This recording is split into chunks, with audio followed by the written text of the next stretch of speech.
Bagaimana hukumnya zikir memakai tasbih? Tasbih ini hadisnya sebenarnya yang membolehkan itu kembali kepada riwayat Tirmidzi yang khilaf ulama tentang kesahihannya. Umumnya ulama ada yang mendhaifkan riwayat ini. Tentang waktu Nabi SAW menuju ke masjid, kemudian menemui Ummu Salamah yang sedang berzikir sambil menghitung batu, gitu kan? Setelah itu Nabi SAW pulang dari masjid menemui Ummu Salamah masih memakai batu, subhanallah, alhamdulillah, sambil hitung dengan batu. Kata Nabi SAW, wahai Ummu Salamah, apakah kau kerjakan ini dari tadi? Dari sebelum saya pergi kamu zikir dengan cara ini? Dia bilang iya. Kata Nabi SAW, saya sudah membaca zikir yang mengalahkan jumlah pahala zikirmu dengan cara saya membaca, misal habis subhanallah baca ada khalqihi wa ridha nafsihi wa zinata arsy wa midada kalimati, sejumlah makhluknya Allah. Jadi bilang subhanallah ada khalqi, sejumlah makhluknya, wa ridha nafsi, sampai dia ridho dengan dirinya sendiri Allah SWT, wa zinata arsy, sebanyak jumlah perhiasan singgasananya, wa midada kalimati, juga sebanyak jumlah kalimat-kalimatnya. Maka itu mengalahkan. Ulama yang mendhaifkan hadis ini mengatakan ini hadis yang menyebutkan tentang adanya hitungan dengan benda, bukan dengan tangan, gitu kan? Maka mereka mendhaifkan ini, mereka melemahkan, dan dengan melemahkan hadis ini, kalau hadis lemah itu tidak terlalu lemah, bukan karena ada pendusta dan tidak bertolak belakang dengan hadis sahih, hukumnya boleh dipakai dalam fadail amal, dalam amal-amal sunnah ya. Tapi ternyata pendapat pertama mengatakan ada hadis Nabi yang diriwayatkan Imam Bukhari berbunyi tangan jari yang dipakai bertasbih itu akan menjadi saksi hari kiamat, menjadi saksi pada hari kiamat. Maka pendapat pertama mengatakan, maka kalau dipertemukan antara hadis ini yang sahih, tasbih berhitung dengan jari menjadi saksi hari kiamat, dan ini Ummu Salamah menggunakan batu sementara hadisnya lemah, maka didahulukan yang ini, otomatis kan gitu. Maka mereka mengatakan ini lemah tertolak dengan hadis sahih, maka itu adalah perbuatan yang bid'ah, gitu kan? Tidak dibolehkan. Pendapat kedua mengatakan tidak bentrok antara hadis pertama dengan hadis kedua, tidak bentrok, karena hadis pertama hanya menjelaskan perilaku Ummu Salamah yang menggunakan batu. Hadis kedua menyebutkan tentang lebih baiknya kalau menggunakan jari. Kalau dilihat ini tidak ada bentrok menurut pendapat ulama yang kedua, maka lebih afdal menggunakan jari, tapi tidak disalahkan kalau menggunakan tasbih, seperti itu. Nah ini saya sudah berikan kepada anda tentang masalah khilaf ulama. Itu dilihat kondisional. Saya bahasakan afdolnya menggunakan jari. Ini terus kita biasakan gitu kan. Tapi kita tidak boleh 100% menyalahkan orang yang menggunakan tasbih itu, karena masih ada pendapat ulama tadi yang saya sebutkan. Apakah ada amalan sunnah membaca la ilaha illallah wahdahu la syarikalah lahul mulku wa lahul hamdu wa yuhyi wa yumitu wa huwa ala kulli syai'in qadir, dan Allahumma inni as'aluka ilman nafi'an wa rizqan tayyiban wa amala mutaqabbala, ketika zikir setelah sholat maghrib dan subuh? Kalau ada, kita bacanya setelah apa? Mohon penjelasannya Ustaz. Setahu saya ada, dibaca 10 kali habis subuh dan habis maghrib, sebagaimana dijelaskan dalam hadis kan gitu. Kalau Allahumma inni as'aluka ilman nafi'an wa rizqan tayyiban wa amala mutaqabbal, ini saya tahunya zikir pagi sore, tidak masuk dalam zikir habis sholat, setahu saya ya. Tapi kalau la ilaha illallah wahdahu la syarikalah lahul mulku wal hamdu yuhyi wa yumitu wa ala kulli syai'in qadir 10 kali itu habis sholat subuh dan 10 kali habis maghrib, ini memang ada hadis sahih menjelaskan masalah itu. Apakah ada riwayat yang menjelaskan bahwa Rasulullah SAW pernah memimpin zikir dan doa secara berjamaah setelah sholat wajib? Yang saya sudah pernah sampaikan ini riwayat, tidak ada riwayat menjelaskan masalah itu. Yang ada adalah Nabi SAW membaca zikir, dan Ibnu Umar berkata, saya mengetahui kalau sholat sudah selesai di masjid Nabi SAW kalau saya mendengarkan suara zikir Nabi SAW dan para sahabat, dan mereka baca masing-masing. Jadi misal Nabi SAW baca ayat kursi, sahabat sana baca al-ikhlas, yang ini baca subhanallah, jadi dibiarkan oleh Nabi SAW masing-masing. Tapi Nabi SAW tidak pernah memandu baca al-fat al-kursi misalnya lalu semuanya harus ikut. Itu tidak pernah ada riwayat masalah itu. Apabila tidak, bagaimana sikap kita? Apa yang harus kita lakukan ketika di suatu masjid setelah sholat wajib imam memimpin zikir dan doa berjamaah? Jadi kita baca sendiri aja, kita jalankan sendiri. Jadi seperti itu, Allahu a'lam. Apakah ketika membaca doa keluar rumah tidak diganggu syaitan, tapi ketika perjalanan bisa berbuat dosa juga? Bisa, maksudnya tidak diganggu oleh syaitan di sini, tidak dibuat keburukan buat dia. Tapi kalau dia mau berbuat dosa, apakah dia bisa berbuat dosa? Ini butuh rincian. Yang jelas Allah Subhanahu wa taala dengan doa itu akan menahan dia secara fitrahnya sebagai manusia. Seperti misalnya gini, kita coba berdoa kepada Allah, ya Allah bangunkan saya malam hari. Ya itu. Bangun nggak nanti malam? Bangun. Pasti kaget. Tinggal orang itu mau sholat atau tidak. Kalau ada orang tidur lagi, berarti kan dia sendiri yang langgar itu ya. Tadi dia berdoa keluar minta agar dia selamatkan dari syaitan. Allah sudah selamatkan. Setiap dia mau buat dosa Allah tahan. Ada halangan-halangannya. Tapi tetap kalau dia ngotot mau kerjakan, ya dia melanggar sendiri. Karena datang dari Allah SWT dalam bentuk sinyal ngingatin dia. Bolehkah menjabat takhir sholat maghrib dan isya atau duhur dan asar tanpa ada udzur? Setahu saya tidak boleh. Setahu saya pendapat yang paling kuat itu tidak boleh. Gitu kan? Kalau sesekali seseorang menjama antara duhur sama asar, maghrib sama isya, masuk dalam hadis Nabi SAW pernah menjama tanpa ada udzur, tanpa ada azan dan tanpa ada banjir, tanpa ada badai, tanpa musafir. Mungkin sekali dia mengerjakannya dalam hidupnya, itu mungkin. Tapi kan mayoritas waktunya Nabi SAW mengerjakannya di waktunya masing-masing, gitu kan. Umumnya yang hadis kita lihat jamak dan qasar ini dilakukan, terutama jamak itu pada saat safar. Pada saat safar, dan kita tahu semua hadis tentang fadilah mengerjakan sholat di awal waktunya, gitu kan. Jadi masing-masing di awal waktu. Di masjid yang sudah sunnah jika ada kajian selepas maghrib, selepas isya, kadang sholat isya ini ditunda sampai kajian selesai dulu. Biasanya sampai 45 menit. Jadi sekitar jam 8 baru sholat. Apakah dibolehkan menunda isya? Ada hadis memang yang membolehkan mentakhirkan isya ya. Tapi saran saya lebih baik sholat dulu seperti kita ini. Jadi tepat awal waktu kemudian baru dilanjutin. Seorang akhwat memakai cadar, apakah sah sholatnya karena hidungnya tidak menyentuh bumi karena terhalang oleh cadarnya? Gak ada masalah. Gak ada masalah insya Allah.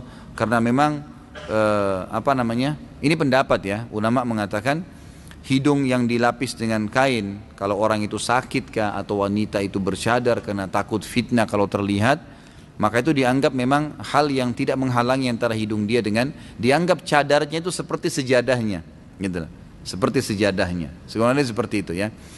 Maka itu dianggap tidak ada masalah. Ini pendapat sebagian ulama. Dan lebih baik kalau seorang muslimah sholat cadarnya dibuka, itu lebih baik. Karena memang sunnah Nabi SAW pada saat sholat wanita membuka wajah dan telapak tangannya kan gitu.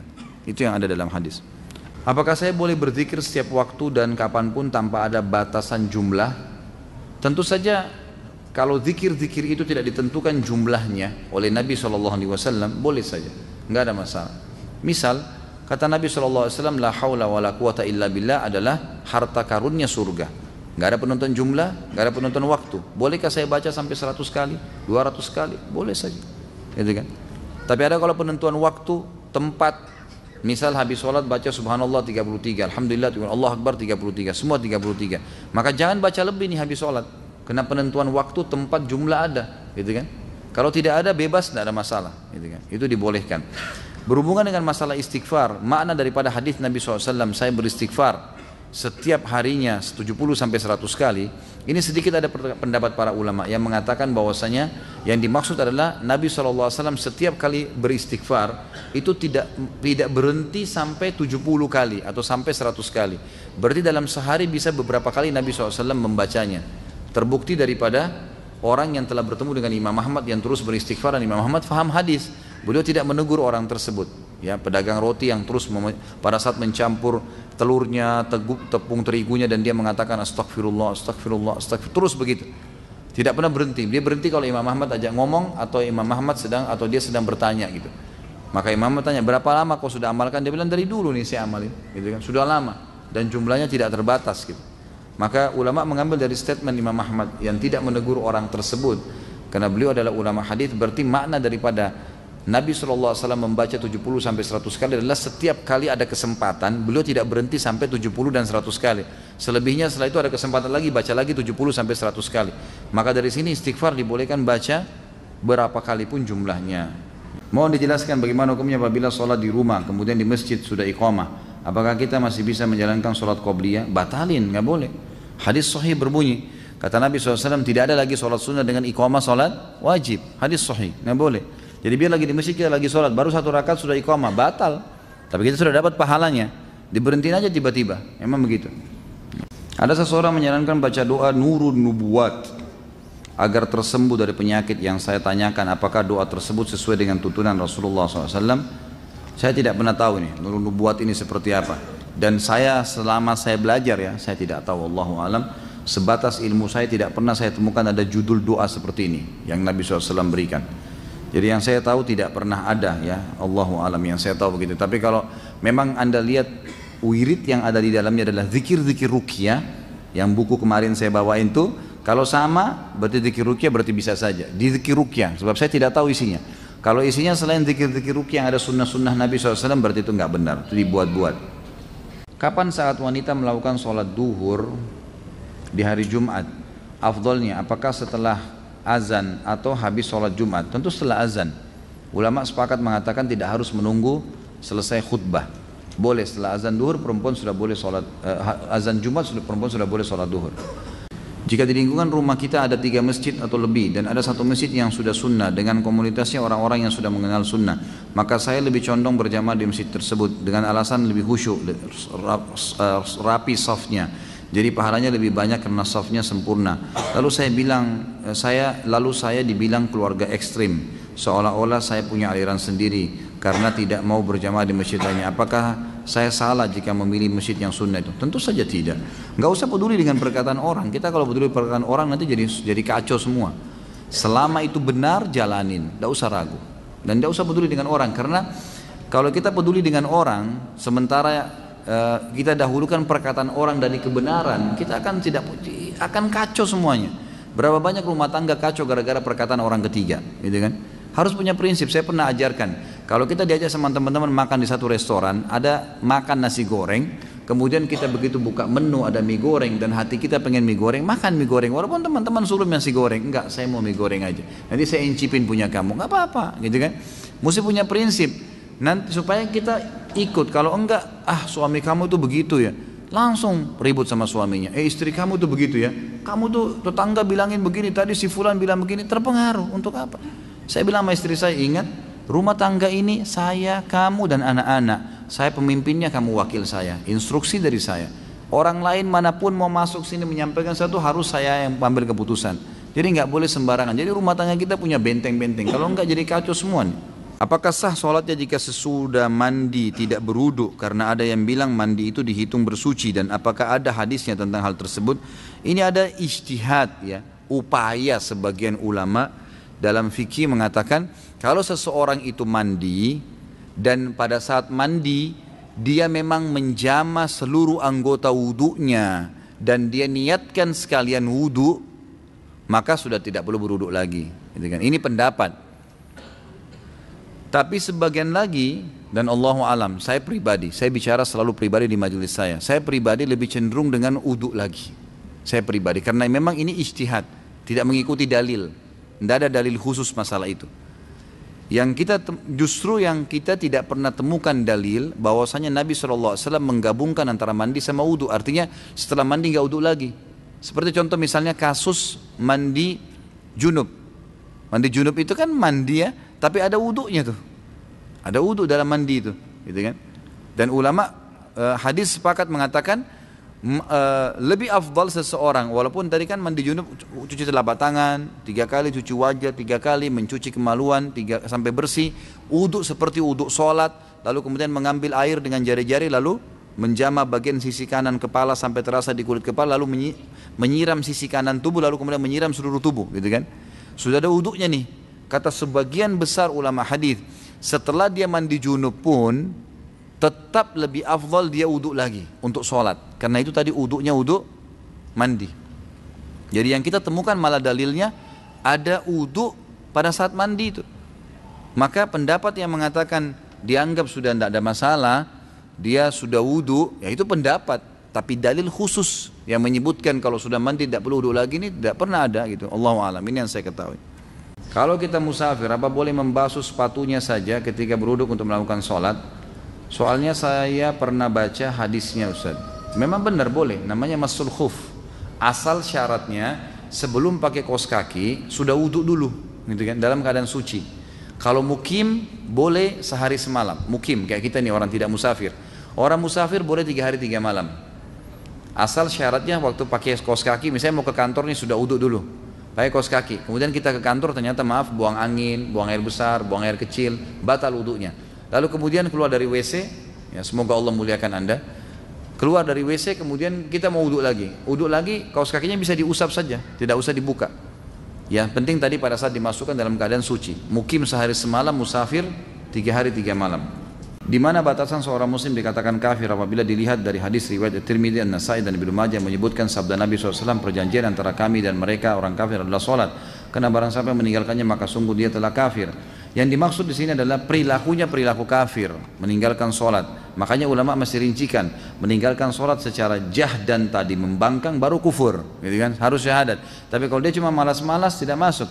Ibnu Umar menjelaskan makna daripada hadis ini adalah kalau dia cuma malas-malasan, dia mendapatkan dosa kufur tapi tidak sampai pada kufur. Kufrun duna kufrin istilahnya, gitu kan?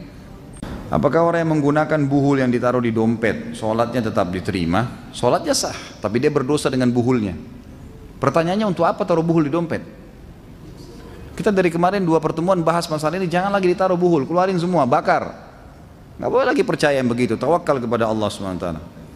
Saya mau tanya, apabila kita tidak sempat sholat sunnah qobliyah di masjid, lalu saya kerjakan setelah sholat wajib di rumah, hukumnya gimana Ustaz? Boleh saja, asal bukan setelah, sebenarnya boleh ya, hukumnya secara global boleh. Kalau anda sudah sering melakukan amal-amal sunnah ini, misalnya sholat qobliyah rutin dikerjakan, qobliyah duhur, ya, qobliyah asar, kemudian apalah ya, qobliyah subuh yang dikenal dengan sunnatul fajr, itu kalau sudah rutin dikerjakan, kemudian satu waktu kita masuk masjid sudah iqamah, maka di sini ulama sepakat mengatakan bolehnya dia kerjakan setelah sholat wajib tersebut, walaupun itu waktu dilarang. Karena ada riwayat Bukhari menjelaskan bahwa Nabi SAW setelah sholat asar beliau sempat berdiri kemudian sholat sunnah, lalu sahabat semua duduk, gak ada yang ikut. Setelah itu Nabi SAW ditanya oleh para sahabat, ya Rasulullah, apakah wahyu turun? Ada perubahan dalam masalah sholat? Selama ini anda mengingatkan kami tidak ada ba'diyah asar. Kata Nabi SAW, ini sholat ba'diyah duhur saya, yang saya tadi lupa karena tersibukkan oleh satu kaum yang datang memiliki hajat dengan saya, maka sekarang saya kerjakan. Sama dengan hadis Nabi yang berbunyi, kalau seseorang lupa sholatnya maka dia kerjakan kapan dia ingat. Apakah dalam majlis dalam masjid ba'da azan, majlis ilmu dalam masjid setelah azan boleh dilanjutkan? Majlis itu majlis bid'ah. Apakah kita harus menunggu majlis selesai ataukah membuat jamaah terlebih dahulu? Tentu saja boleh ya. Kalau azan kayak tadi kita azan waktu kita tunda seberapa menit. Tapi ini bukan berarti tunda sampai keluar waktu. Karena memang biasanya antara azan dengan azan ada durasi. Ada durasi. Ini masih dibolehkan. Mungkin kita tadi kayak makan ambil waktu 5 sampai 10 menit kemudian azan, itu bukan sesuatu yang mengeluarkan dari waktunya sebenarnya. Terlebih lagi durasi antara azan dan iqamah di zaman Nabi SAW itu ukuran 50 ayat. 50 ayat itu lumayan ya, mungkin 20 sampai setengah jam, 20 menit sampai setengah jam. Maka berarti memang di sini ulama mengatakan boleh ya, menunda itu dalam waktu tertentu. Tapi kalau majelis itu majelis yang melanggar sunnah Nabi ya sebaiknya jangan, gitu kan? Jangan dihadiri. Bagaimana caranya? Keluar aja dulu, jangan buat jamaah, itu jadi fitnah, gitu kan? Jangan buat jamaah, keluar aja dari masjid, duduk mungkin di teras, begitu iqamah atau azan baru masuk sholat insya Allah. Jika di tempat kita atau luar negeri tidak terdengar suara azan, berdosakah jika seorang laki-laki sholat di rumahnya berjamaah dengan teman-temannya karena tidak terdengar azan? Kalau yang saya tahu tidak terdengar azan di sini maksudnya memang karena tidak ada masjid atau terlalu jauh untuk dijangkau dan tidak terdengar, ini insya Allah tidak apa-apa.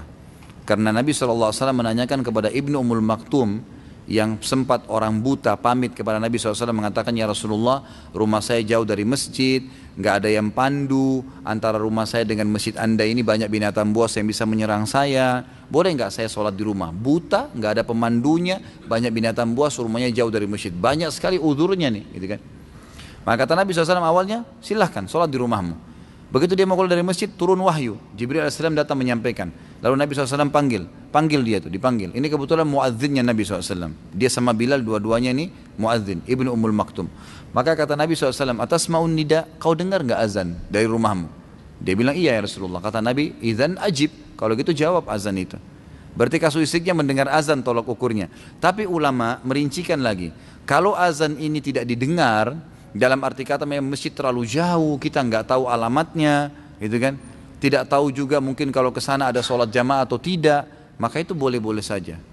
Tapi kalau tidak didengar seperti kasus di Australia karena memang tidak boleh mic keluar, maka ini bukan udzur, gitu kan? Karena memang tidak mungkin kita bisa dengar azan di jalanan kalau di Australia. Karena memang tidak boleh, dilarang di dalam ya, suaranya. Maka ini bukan udzur. Apa boleh dicukupkan membaca Al-Fatihah saja ketika sholat sunnah seperti sholat rawatib, duha, tahajud tanpa membaca iftitah dan surah-surah pendek? Boleh, karena iftitah dan surah hukumnya sunnah. Tapi anda rugi, sayang gitu kan? Pahalanya rugi, mestinya memang dibaca semuanya. Apakah seorang muslim meninggalkan sholat termasuk golongan orang munafik? Tidak bisa kita katakan munafik, tapi ada ciri kemunafikan padanya. Karena orang munafik meninggalkan sholat atau berdiri sholat dengan malas. Bagaimana cara menasihati kakak yang jika diajak sholat berjamaah di masjid mengatakan aku nggak mau kelihatan riya karena sholat dilihat orang. Yang penting kan sudah sholat di rumah, nggak perlu dilihat orang. Inilah waswas syaitan. Harus dilawan. Gimana caranya? Perintah Allah dan Rasulnya begitu? Ini waswas syaitan ini, tidak boleh. Tapi jika kira ada tahlilan berjamaah, beliau datang dengan mengatakan kita ini hidup bermasyarakat, nggak bisa hidup sendiri. Kalau kita mati siapa yang mau ngubur kalau bukan tetangga gitu kan? Ini waswas syaitan luar biasa, ini permainan syaitan ke dia. Sampaikan apa adanya, tugas anda sampaikan saja. Selebihnya doakan. Kita nggak bisa mengubah orang itu. Saya mau tanya tentang teknis sholat saat i'tidal. Apakah yang benar tangan sedekap atau dilepas diturunkan? Saya pernah dengar hadis berbunyi posisi i'tidal kembali kepada semula. Maksud di sini semula sebelum ruku atau sebelum takbiratul ihram. Ini sudah saya bilang, jangan tanya masalah bab lain dulu, gitu kan? Dan sudah sering saya jelasin masalah ini. Jadi yang saya sering jelasin bahwasanya hadisnya satu. Nabi SAW dikatakan kalau bangun dari ruku kembali anggota tubuhnya seperti semula. Nah di sini ulama jadi dua pendapat. Yang mengatakan seperti semula ini sebelum salam, maka sami Allahu liman hamidah, tangannya turun ke sebelah kiri kanan tubuhnya. Kalau dikatakan anggota tubuh kembali seperti semula setelah takbir, maka kembali ke dada. Dan Ibnu Qayyim rahimahullah sudah menyatukan, mengatakan alangkah baiknya seorang muslim karena dalilnya ada, cuma mereka berselisih penjabaran dari dalil ini, dua-dua dijalankan. Sesekali bersedekap, sesekali dia tidak bersedekap. Apakah kita tidak boleh membunyikan sendi-sendi dalam sholat? Mematahkan jemari tangan dan kaki. Mematahkan ini bagaimana? Hah? Membunyikan, jadi bukan mematahkan kali ya. Ini bahasanya luar biasa. Jadi setahu saya Allah alam ini sebagian besar ulama memakruhkan, jadi bukan tidak boleh. Karena ada gerakan-gerakan yang dibolehkan dalam sholat kalau sifatnya darurat. Kalau darurat itu tidak ada masalah, tapi sebaiknya dihindari. Ini juga secara medis kurang sehat ya. Karena biasanya jadi renggang jari-jari itu, maka lebih baik dijauhi. Ya anggaplah kalau anda mau berhadapan dengan atasan misalnya lagi ngobrol, masa sambil di depan atasan bunyi-bunyiin tangan gitu kan? Pasti nggak mau. Bagaimana dengan hadapannya Allah Subhanahu Wa Taala? Coba hindari. Itu waswas syaitan agar mengurangi kekhusyuan anda. Jam berapakah utamanya waktu sholat duha dan berapa rakaat? Setelah terbit matahari. Itu yang disunnahkan Nabi SAW. Kalau dalam riwayat dikatakan sampai saat unta merasa teriknya matahari. Ya jadi intinya naik matahari sudah terbit ya. Itu berarti sudah bisa insya Allah. Kita tidak bisa tentukan jam nih, karena kadang-kadang kalau musim hujan beda dengan musim panas gitu kan. Kadang-kadang mungkin kalau musim-musim tertentu tuh setengah 7, jam 7 sudah panas tuh, sudah terik, sudah bisa duha. Antum kerja jam 8 boleh duha sebelumnya. Kadang-kadang ada waktu itu mungkin masih mendung gelap, mungkin jam setengah 7 masih gelap gitu kan. Ada kadang-kadang keadaan seperti itu. Yang dijadikan patokan adalah terbitnya matahari atau terangnya langit sampai beberapa saat sebelum menjelang duhur. Apakah boleh melakukan sholat tahajud ketika kita sudah melakukan sholat witir setelah isya? Saya pernah dengar sholat witir sebagai sholat penutup, tidak ada lagi sholat setelah sholat witir. Boleh saja, yang dimaksud tidak ada lagi. Jadi jangan witir dulu sekarang, setelah witir langsung kerjakan sholat lagi. Tapi kalau ada jaraknya itu berbeda, kan gitu. Makanya para sahabat seperti Abu Hurairah anhu berkata, aku diwasiatkan oleh Rasulullah, kekasihku Rasulullah SAW, 3 hal tidak pernah aku tinggalkan selama aku hidup. Sementara Abu Hurairah ini tidak pernah tinggalkan tahajud. Beliau mengatakan di malam hari ya. Beliau mengatakan saya diwasiatkan kasihku 3 hal tidak pernah saya tinggalkan selama saya hidup. 2 rakaat sholat duha, dan saya berpuasa 3 hari setiap bulan ayyamul bid, dan saya tidak pernah tidur kecuali saya sudah witir. Jadi beliau witir sebelum tidur, tapi beliau tetap kerjakan tahajud. Pernah juga Nabi SAW dalam hadis Bukhari bertanya kepada Abu Bakar dan Umar, wahai Abu Bakar, kapan kamu witir? Sementara Abu Bakar ini tiap malam sholat tahajud. Kata Abu Bakar, selepas Isya ya Rasulullah, sebelum tidur. Ditanya Umar, wahai Umar, kapan kau witir? Kata Umar, di akhir malam ya Rasulullah. Kata Nabi SAW ditunjuk Abu Bakar, orang ini mengambil agamanya dengan hati-hati. Orang ini ditunjuk Umar mengambil agamanya dengan ketegasan. Artinya dua-duanya boleh, nggak ada masalah, gitu kan? Jadi setelah witir pun habis Isya boleh tahajud. Setelah sholat hajat, petunjuk dari Allah itu berupa apa? Nggak ada sholat hajat ini. Yang ada sholat istikharah. Sholat hajat setahu saya tidak ada, hadisnya lemah sekali, bahkan ada hadis yang palsu, gitu kan? Jadi yang ada adalah sholat istikharah. Istikharah sama sebenarnya ya. Karena kita meminta petunjuk dari Allah SWT. Itu ada hadis sahihnya. Saya orang yang terkena penyakit was-was, sekarang 3 kali takbir saya ulang. Jika sudah lebih dari 3 kali, apakah saya sudah batal dan harus uduk lagi? Tidak batal tentunya ya, dan tidak usah diulang. Dan saya sarankan jangan was-was. Allahu Akbar, selesai. Was-was syaitan datang, kamu kurang, tidak usah tepis aja ya, tadi sudah diajarin, a'udzubillahi minasyaitonirrajim, meniup 3 kali ke sebelah kiri. Mana yang saf lebih utama jika ada 2 lantai masjid, saf terakhir di lantai bawah atau saf pertama di lantai atas? Saf pertama, walaupun di lantai atas, jadi tetap saja asal dia bersambung, tinggal di bawah atau di atas itu sama aja. Pak Ustaz, salat berjamaah kan lebih baik daripada salat sendiri, tapi musola tempat saya sering berzikir dan doa bersama sambil mengeraskan suara, padahal itu tidak ada dalam ajaran Nabi dan Rasul. Apabila setelah saya sholat berjamaah di musola tersebut, saya langsung meninggalkan musola, apakah boleh? Bukankah kita tidak boleh meninggalkan musola sebelum imam yang meninggalkan? Bagaimana cara menyikapinya? Boleh kita tinggalin musola tanpa imam meninggalkannya, boleh saja. Kalau kita punya hajat, boleh kita keluar. Tetapi yang perlu diperhatikan adalah kalau zikir habis sholat dengan suara itu tidak melanggar ya. Zikir habis sholat dengan ada suara keluar itu tidak melanggar. Yang ditegur kalau rame-rame, gitu kan, secara bersamaan. Karena Nabi SAW dalam hadis Ibnu Abbas disebutkan, Ibnu Abbas berkata, saya tahu sholat selesai di masjid Nabi kalau ada suara, gitu kan. Saya mendengar suara mereka, sahabat lagi berzikir. Cuma tradisi Nabi SAW kalau beliau lagi zikir baca ayat kursi misalnya, di sana sahabat baca Al-Ikhlas, di sana baca Subhanallah. Jadi tidak dipaksa dengan satu irama. Nah ini yang susah dengan sunnah Nabi SAW. Jadi kalau orang berzikir dengan angkat suara, antum untuk apa tinggalin? Biarin orang berzikir, antum juga berzikir, gitu kan? Selesaikan zikir. Ini hukum. Tapi kalau yang tadi dibahas tidak boleh keluar sebelum imam keluar, itu tidak benar. Boleh saja tinggalin tempat sebelum imam. Ini tidak ada masalah. Apa dalilnya keutamaan shaf pertama sebelah kanan, dan jika cuma satu shaf, apakah yang harus diisi sebelah kanan dulu, dan kalau sebelah kanan sudah penuh baru diisi sebelah kiri? Hadis sahih riwayat Imam Tirmidzi, riwayat Imam Abu Dawud, riwayat Imam Ahmad, ya Nabi SAW menyebutkan, bahkan ada dalam hadis Bukhari Muslim ini masalah fadilah shaf awal, gitu kan. Kalau masalah shaf kanan ini memang hadis yang tadi saya sebutkan, Tirmidzi, Abu Dawud dan Imam Ahmad menyebutkan kalau Allah Subhanahu wa taala akan terus memberikan salam kepada orang yang berada di shaf kanan. Dalam riwayat Bukhari disebutkan, beberapa sahabat berkata, kami sangat senang berada di sebelah kanan Nabi SAW, sebelah kanan saf, karena sering kali beliau kalau mengatakan istawu, menghadap ke sebelah kanan saf, gitu kan. Jadi memang begitu penyebutannya. Dan Nabi SAW pada saat menyusun saf, menyuruh berdiri di belakangnya, kemudian mengatur ke sebelah kanan. Itu perintah Nabi SAW memang. Memang saf kanan sampai penuh. Kalau sudah penuh ke kanan, baru diisi ke kiri. Memang sunnah Nabi SAW seperti itu. Mulai dari mana terhitung 1 rakaat untuk yang masbuk? Apakah ketika sebelum ruku atau sebelum sujud?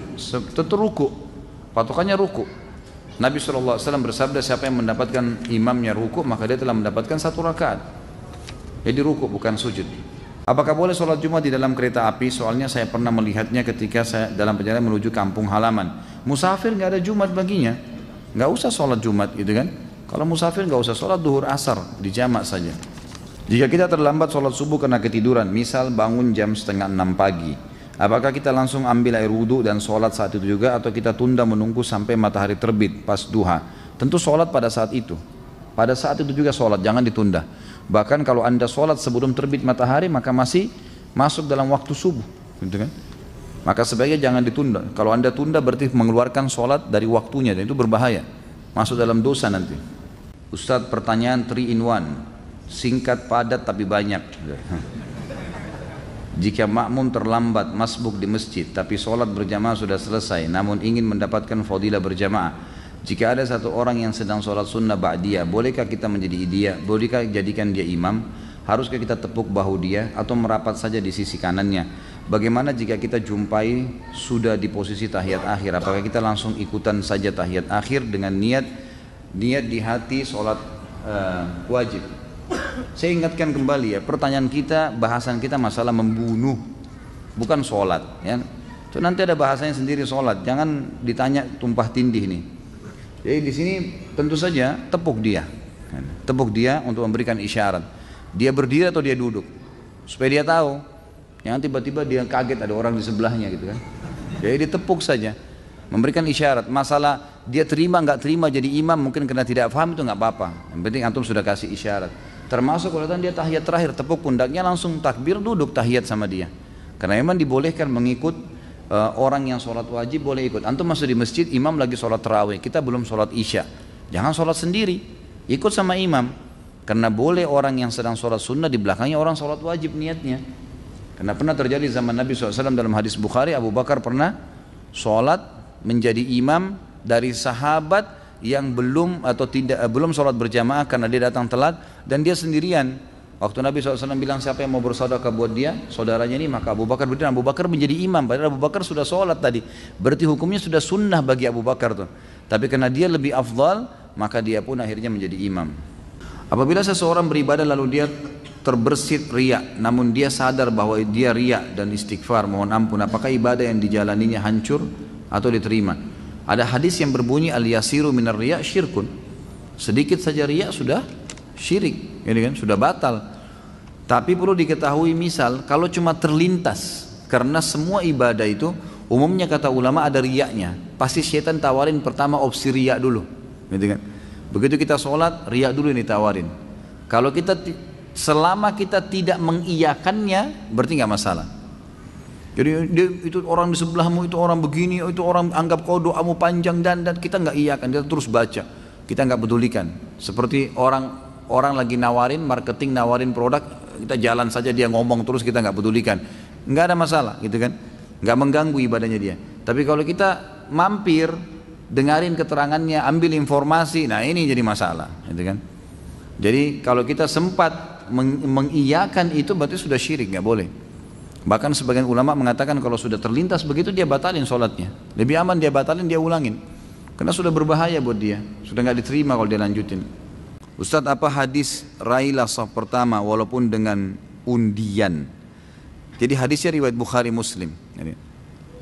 Kalau seandainya, kata Nabi SAW, terjemahannya langsung ya, orang-orang mengetahui yang terdapat di saf pertama dan azan, kemudian mereka tidak bisa mendapatkannya kecuali mereka saling bertanding, berundi, bersaing, maka mereka niscaya akan melakukannya. Itu lafaz hadisnya. Hadis riwayat Bukhari Muslim. Bagaimana hukumnya makmum membaca Al-Quran dengan memegang Al-Quran agar tidak mengantuk pada saat Ramadan karena qiyam lailnya berjus-jus? Dan apakah boleh juga sholat sunnah berdiri sendiri dengan membaca dan memegang Al-Quran karena tidak menghafal Al-Quran biar panjang atau banyak bacaannya? Setahu saya fatwa ulama dibolehkan, beranjak daripada hadis Nabi SAW, al-mar'u maliku li nafilatihi, seseorang pemilik sholat sunnahnya. Jadi dia boleh duduk, dia boleh berdiri. Orang kalau sholat sunnah bebas walaupun tidak sakit ya, tapi pahala duduk setengah pahala orang berdiri. Masuk dalam masalah makna ini kata ulama adalah Allah subhanahu wa ta'ala memerintahkan untuk membaca Al-Fatihah, membaca surah Al-Quran, gitu kan? Kata Nabi SAW, setelah baca Al-Fatihah, bacalah apa yang dimudahkan dari Al-Quran. Makna daripada hadis Nabi, bacalah yang termudahkan dari Al-Quran. Kata ulama, boleh memegang Al-Quran, tapi dianjurkan di sholat sunnah. Karena sholat sunnah memang pemiliknya dia.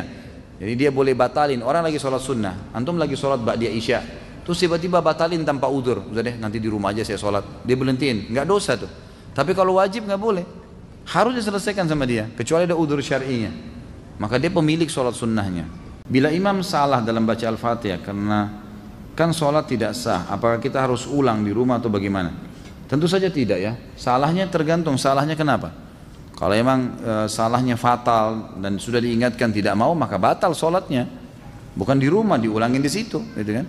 Tapi kalau emang dia lupa, kemudian diingatkan, atau mungkin ada kesalahan tajwid yang diingatkan lalu dia tidak lakukan, maka tetap sah saja. Beranjak daripada hadis Nabi SAW yang sahih yang berbunyi, kalau kalian sholat dengan imam, kalau imam benar dia akan panen pahala kalian, dan kalian akan dapat pahala kalian masing-masing, dan kalau dia salah, dia akan berdosa dihukum sama Allah, dan sholat kalian benar. Sholat kalian benar. Bila kita memulai usaha warung makan malam hari, dan bertepatan dengan sholat maghrib dan isya, apakah kita boleh menjamak sholat tersebut? La ilaha illallah. Menjamak sholat gara-gara dagang tidak boleh. Nah, apakah ketika kita sholat kemudian terlintas di memori pikiran kita, misal kita habis nonton film Mahabharata dan film yang ada dewa-dewa, Athena dan lain-lain, kemudian pas sholat terlintas dewa-dewa dan gambaran di film, apakah itu termasuk syirik? Pertama, jangan nonton. Tadi saya bicara tuh jangan, saya bilang anak kecil aja tidak boleh nonton, apalagi orang sudah besar. Ngapain mau ditipu dengan cerita kosong? Itu bohong, dusta. Dusta semua itu, jangan dinonton. Akhirnya kan lihat efeknya apa yang syaitan lakukan, dimunculkan dewa-dewa itu. Jadi nggak ingat Allah SWT. Itu bukan syirik tapi dosa. Tak, kalau syirik, kalau anda bilang oh ini Tuhan saya, pas muncul gambarnya dia, anda bilang ini Tuhan saya, nah itu baru syirik, itu nggak boleh, gitu kan? Apakah sholatnya harus diulang? Padahal kita nggak ada niat untuk berpikir ke sana, namun pikiran akal kita menyimpan memori tersebut. Ya tentu saja tidak diulang, kecuali kalau memang kita sudah sampai hal-hal yang membatalkan sholat, seperti misal syirik itu ya, menganggapnya oh ini berarti ini Tuhan saya nih, kita iakan terbawa dalam pikiran, itu baru. Karena tidak boleh mengulangi sholat tanpa ada udzur syar'i. Udzur syar'i itu batal wudunya, belum masuk waktu baru ketahuan, salah menghadap kiblat, nah itu mungkin. Bacaan dalam sholat, Quran dan doa dalam kurungnya, apakah dibaca dalam hati sudah cukup pada saat sholat sendiri atau harus terdengar walaupun pelan? Saya sudah pernah jelaskan ini. Jadi hindari bacaan dalam hati, keluarkan dengan lisan kita walaupun cuma kita yang dengar. Karena sholat cuma dibagi dua, jahar atau sir. Jahar itu ngerasin suara terdengar oleh orang-orang lain, dan sir itu mengecilin suara sebatas dia dengar sendiri. Jadi bukan menghilangkan suara. Antum kalau hilangkan suara itu sudah hilang, itu mengkhayal nanti. Nggak ada suara sama sekali, itu akan mengkhayal. Tambah lagi tutup mata tidur. Gitu kan. Jadi jangan antum bilang oh kalau tutup mata lebih khusyuk, ini nggak benar. Karena Nabi SAW mengatakan Allah dan malaikatnya terus memberikan salam kepada orang yang berada di saf awal, riwayatnya mengatakan yang matanya tetap tertuju ke tempat sujudnya, gitu kan. Jadi kita disuruh buka mata, disuruh kerasin suara sebatas kita yang dengar saja. Alhamdulillahirrabbilalamin arrahmanirrahim. Karena ucapan mulut yang bersuara ini memperdengarkan kuping, membuat dua anggota tubuh ini connect ya, sehingga lebih konsen, ya, lebih konsen. Ditambah mata yang terbuka melihat tempat sujud, itu akan membuat orang lebih khusyuk. Ini pendapat ulama. Pada saat makmum masbuk, makmum belum selesai membaca Al-Fatihah, lalu imam ruku. Apakah sah sholat makmum karena Al-Fatihah dibaca tidak selesai? Kalau dia sholatnya jahar, ngerasin suara, kan gitu. Seperti misalnya maghrib 2 rakaat pertama, isya 2 rakaat pertama, subuh kedua rakaatnya, maka tidak masalah dengan tidak baca Al-Fatihah. Itu pendapat jumhur ulama. Tapi kalau sholat sir harus dia baca Al-Fatihah, usahakan. Masalah dia tidak sempat baca sampai habis, maka ini ulama rincikan lagi. Kalau dia datang telat memang, dia Allahu Akbar, imamnya langsung ruku, ya sudah. Ya, dalam pendapat Imam Ahmad boleh, dia langsung ruku juga. Imam Syafi'i mengatakan tidak, tetap dia harus baca Al-Fatihah, walaupun dia ketinggalan, tapi maksimal 3 gerakan imam. Misal ruku, itu 1, i'tidal 2, sujud pertama 3. Usahakan selesai Al-Fatihah sebelum imam duduk di antara 2 sujud. Itu pendapat Imam Syafi'i rahimahullah. Langsung dia ikut ruku, dia sami Allahu dan dikejar imamnya. Nah, itu pendapat Allahu alam ya. Bolehkah berimam pada orang yang masbuk? Boleh, asal anda beda imam ya. Jadi misal gini, ada dua orang masuk masbuk nih. Orang lagi berjamaah, sama-sama masbuk 1 rakaat. Kita satu imam nih. Begitu salam imam kan masing-masing nambah rakaat yang masbuk ya, yang kehilangan 1 rakaat. Ini nggak boleh lagi jadi makmum satu sama yang lain. Karena ada orang begitu tuh, karena sudah satu imam. Yang boleh kalau beda imam. Misal kita berdiri, kita masuk 1 rakaat, ada orang yang telat masuk, maka dia tepuk pundak kita, itu boleh, nggak ada masalah. Tapi tidak boleh menjadi memiliki dua imam dalam satu sholat. Apabila kita mempunyai warung makan di sekitar komplek perumahan, di dalamnya banyak perusahaan, mayoritas orang yang makan bertepatan waktu istirahat, waktu sholat duhur, apa yang harus kita lakukan kepada para pekerja dan konsumen yang makan? Apakah kita menunda terlebih dahulu waktu sholat sampai waktu istirahat selesai? Tentu tidak lah, gitu kan. Sholat aja, gitu kan, sholat. Kalau anda suami istri, anda boleh suruh istri nggak ada masalah, mereka boleh sholat di situ kan. Tapi kalau anda sendiri jangan tinggalkan masjid, jangan tinggalkan sholat. Atau kalau perlu bagaimana caranya supaya bisa dihidangkan, atau ada pegawai yang memang pegawai itu mungkin ya, kalau memang banyak pegawai yang makan juga yang mampir itu adalah orang-orang perempuan misalnya, wanita, maka bisa pakai wanita. Kalau tidak, maka bertawakal kepada Allah SWT. Sholat dulu, habis itu layani mereka. Nggak usah khawatir dengan rezeki. Itu saran saya ya. Kalau anda bisa bertanya pada ustadz lain, bisa disarankan misalnya nggak apa-apa tunda sholatnya, ya silakan saja. Kalau saya tidak sarankan itu. Apakah meminta doa atau didoakan ke ustadz atau kiai, kemudian kita diberi air putih atau serbuk kopi, kemudian disuruh untuk meminumnya, termasuk syirik?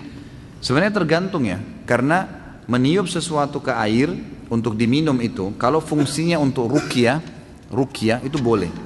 Tapi kalau umumnya doa, itu tidak pernah ada anjuran. Jadi doain apa saja terus ditiup air itu nggak pernah ada anjuran.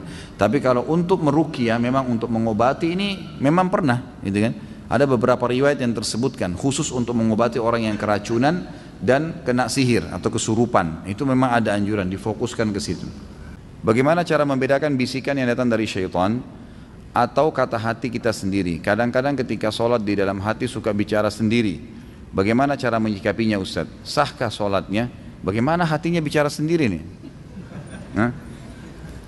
Allah mengatakan alladzi yuwaswisu fi sudurin nas. Apa bahasanya setelahnya? Minal jinnati wan nas. Yang bisikin itu syaitan. Kalau dalam jiwa kita sendiri, gitu kan? Jinnati wan nas. Sebagian ulama tafsir mengatakan nas ini termasuk jiwa, memang jiwa dia sendiri. Dia kadang-kadang berbicara.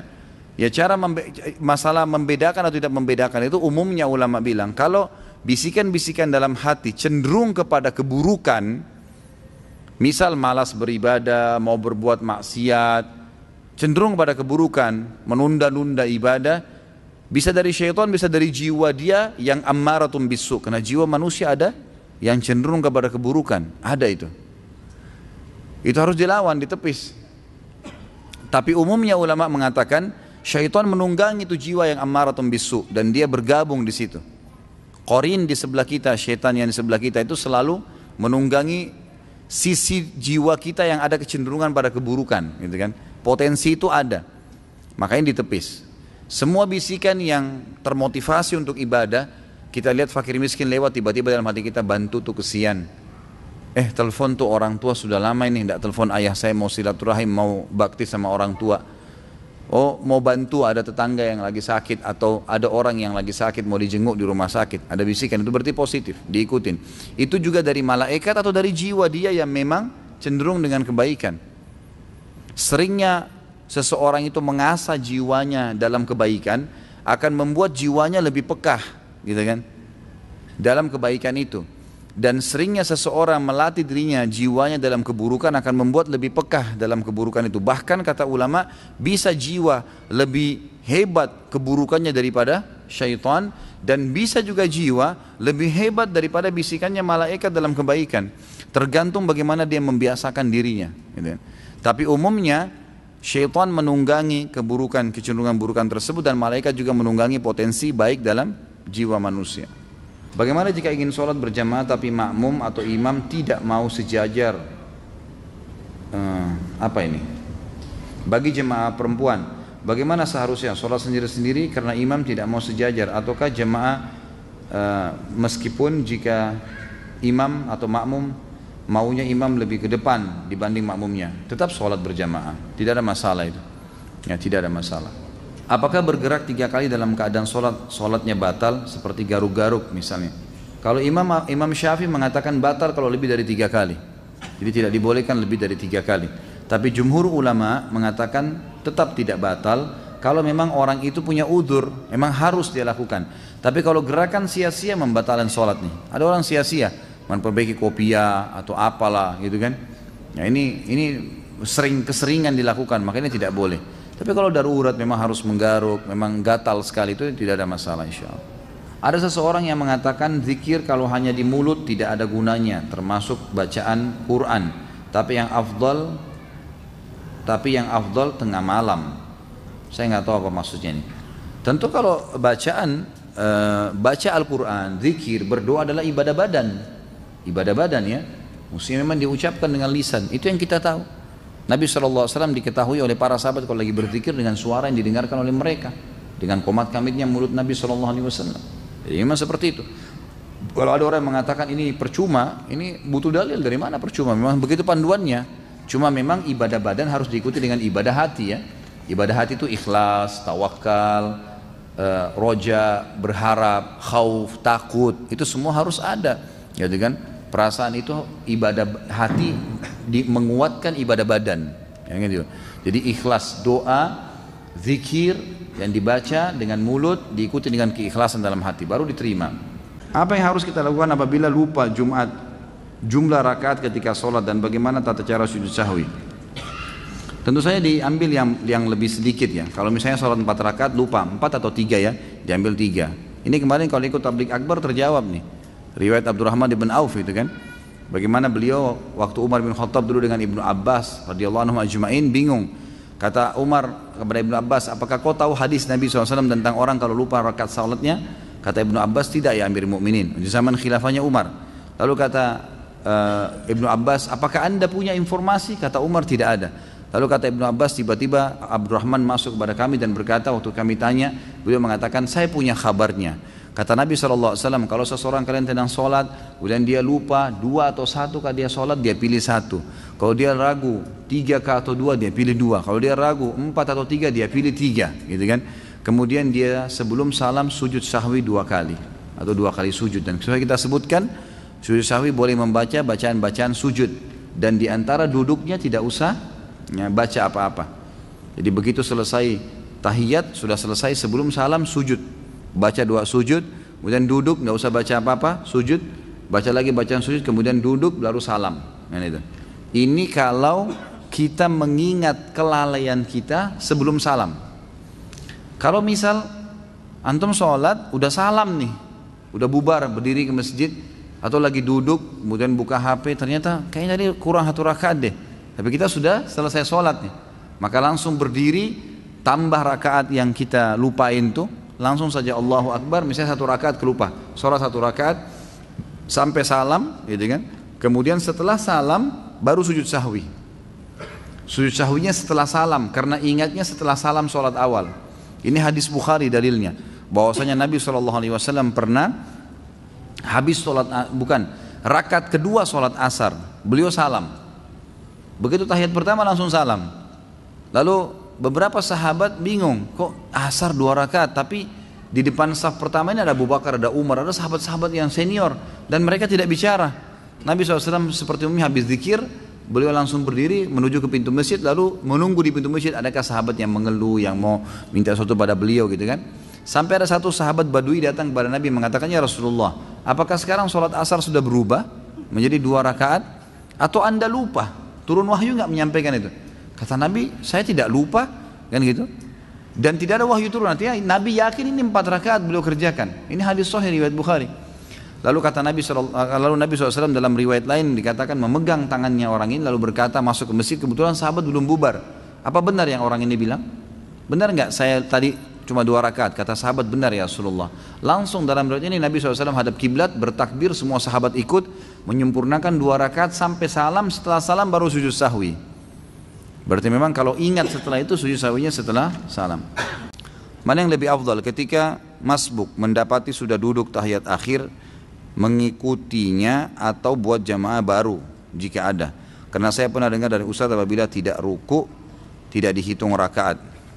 Ya tentu saja tetap ikut, afdalnya tetap ikut walaupun beberapa saat sebelum salam, karena antum dihitung mendapatkan jamaah pertama. Jemaah pertama pahalanya beda dengan jemaah kedua. Jemaah pertama itu lebih masuk di awal waktu dihitung, lebih besar. Jadi lebih baik tetap ikut walaupun sudah tahiyat terakhir.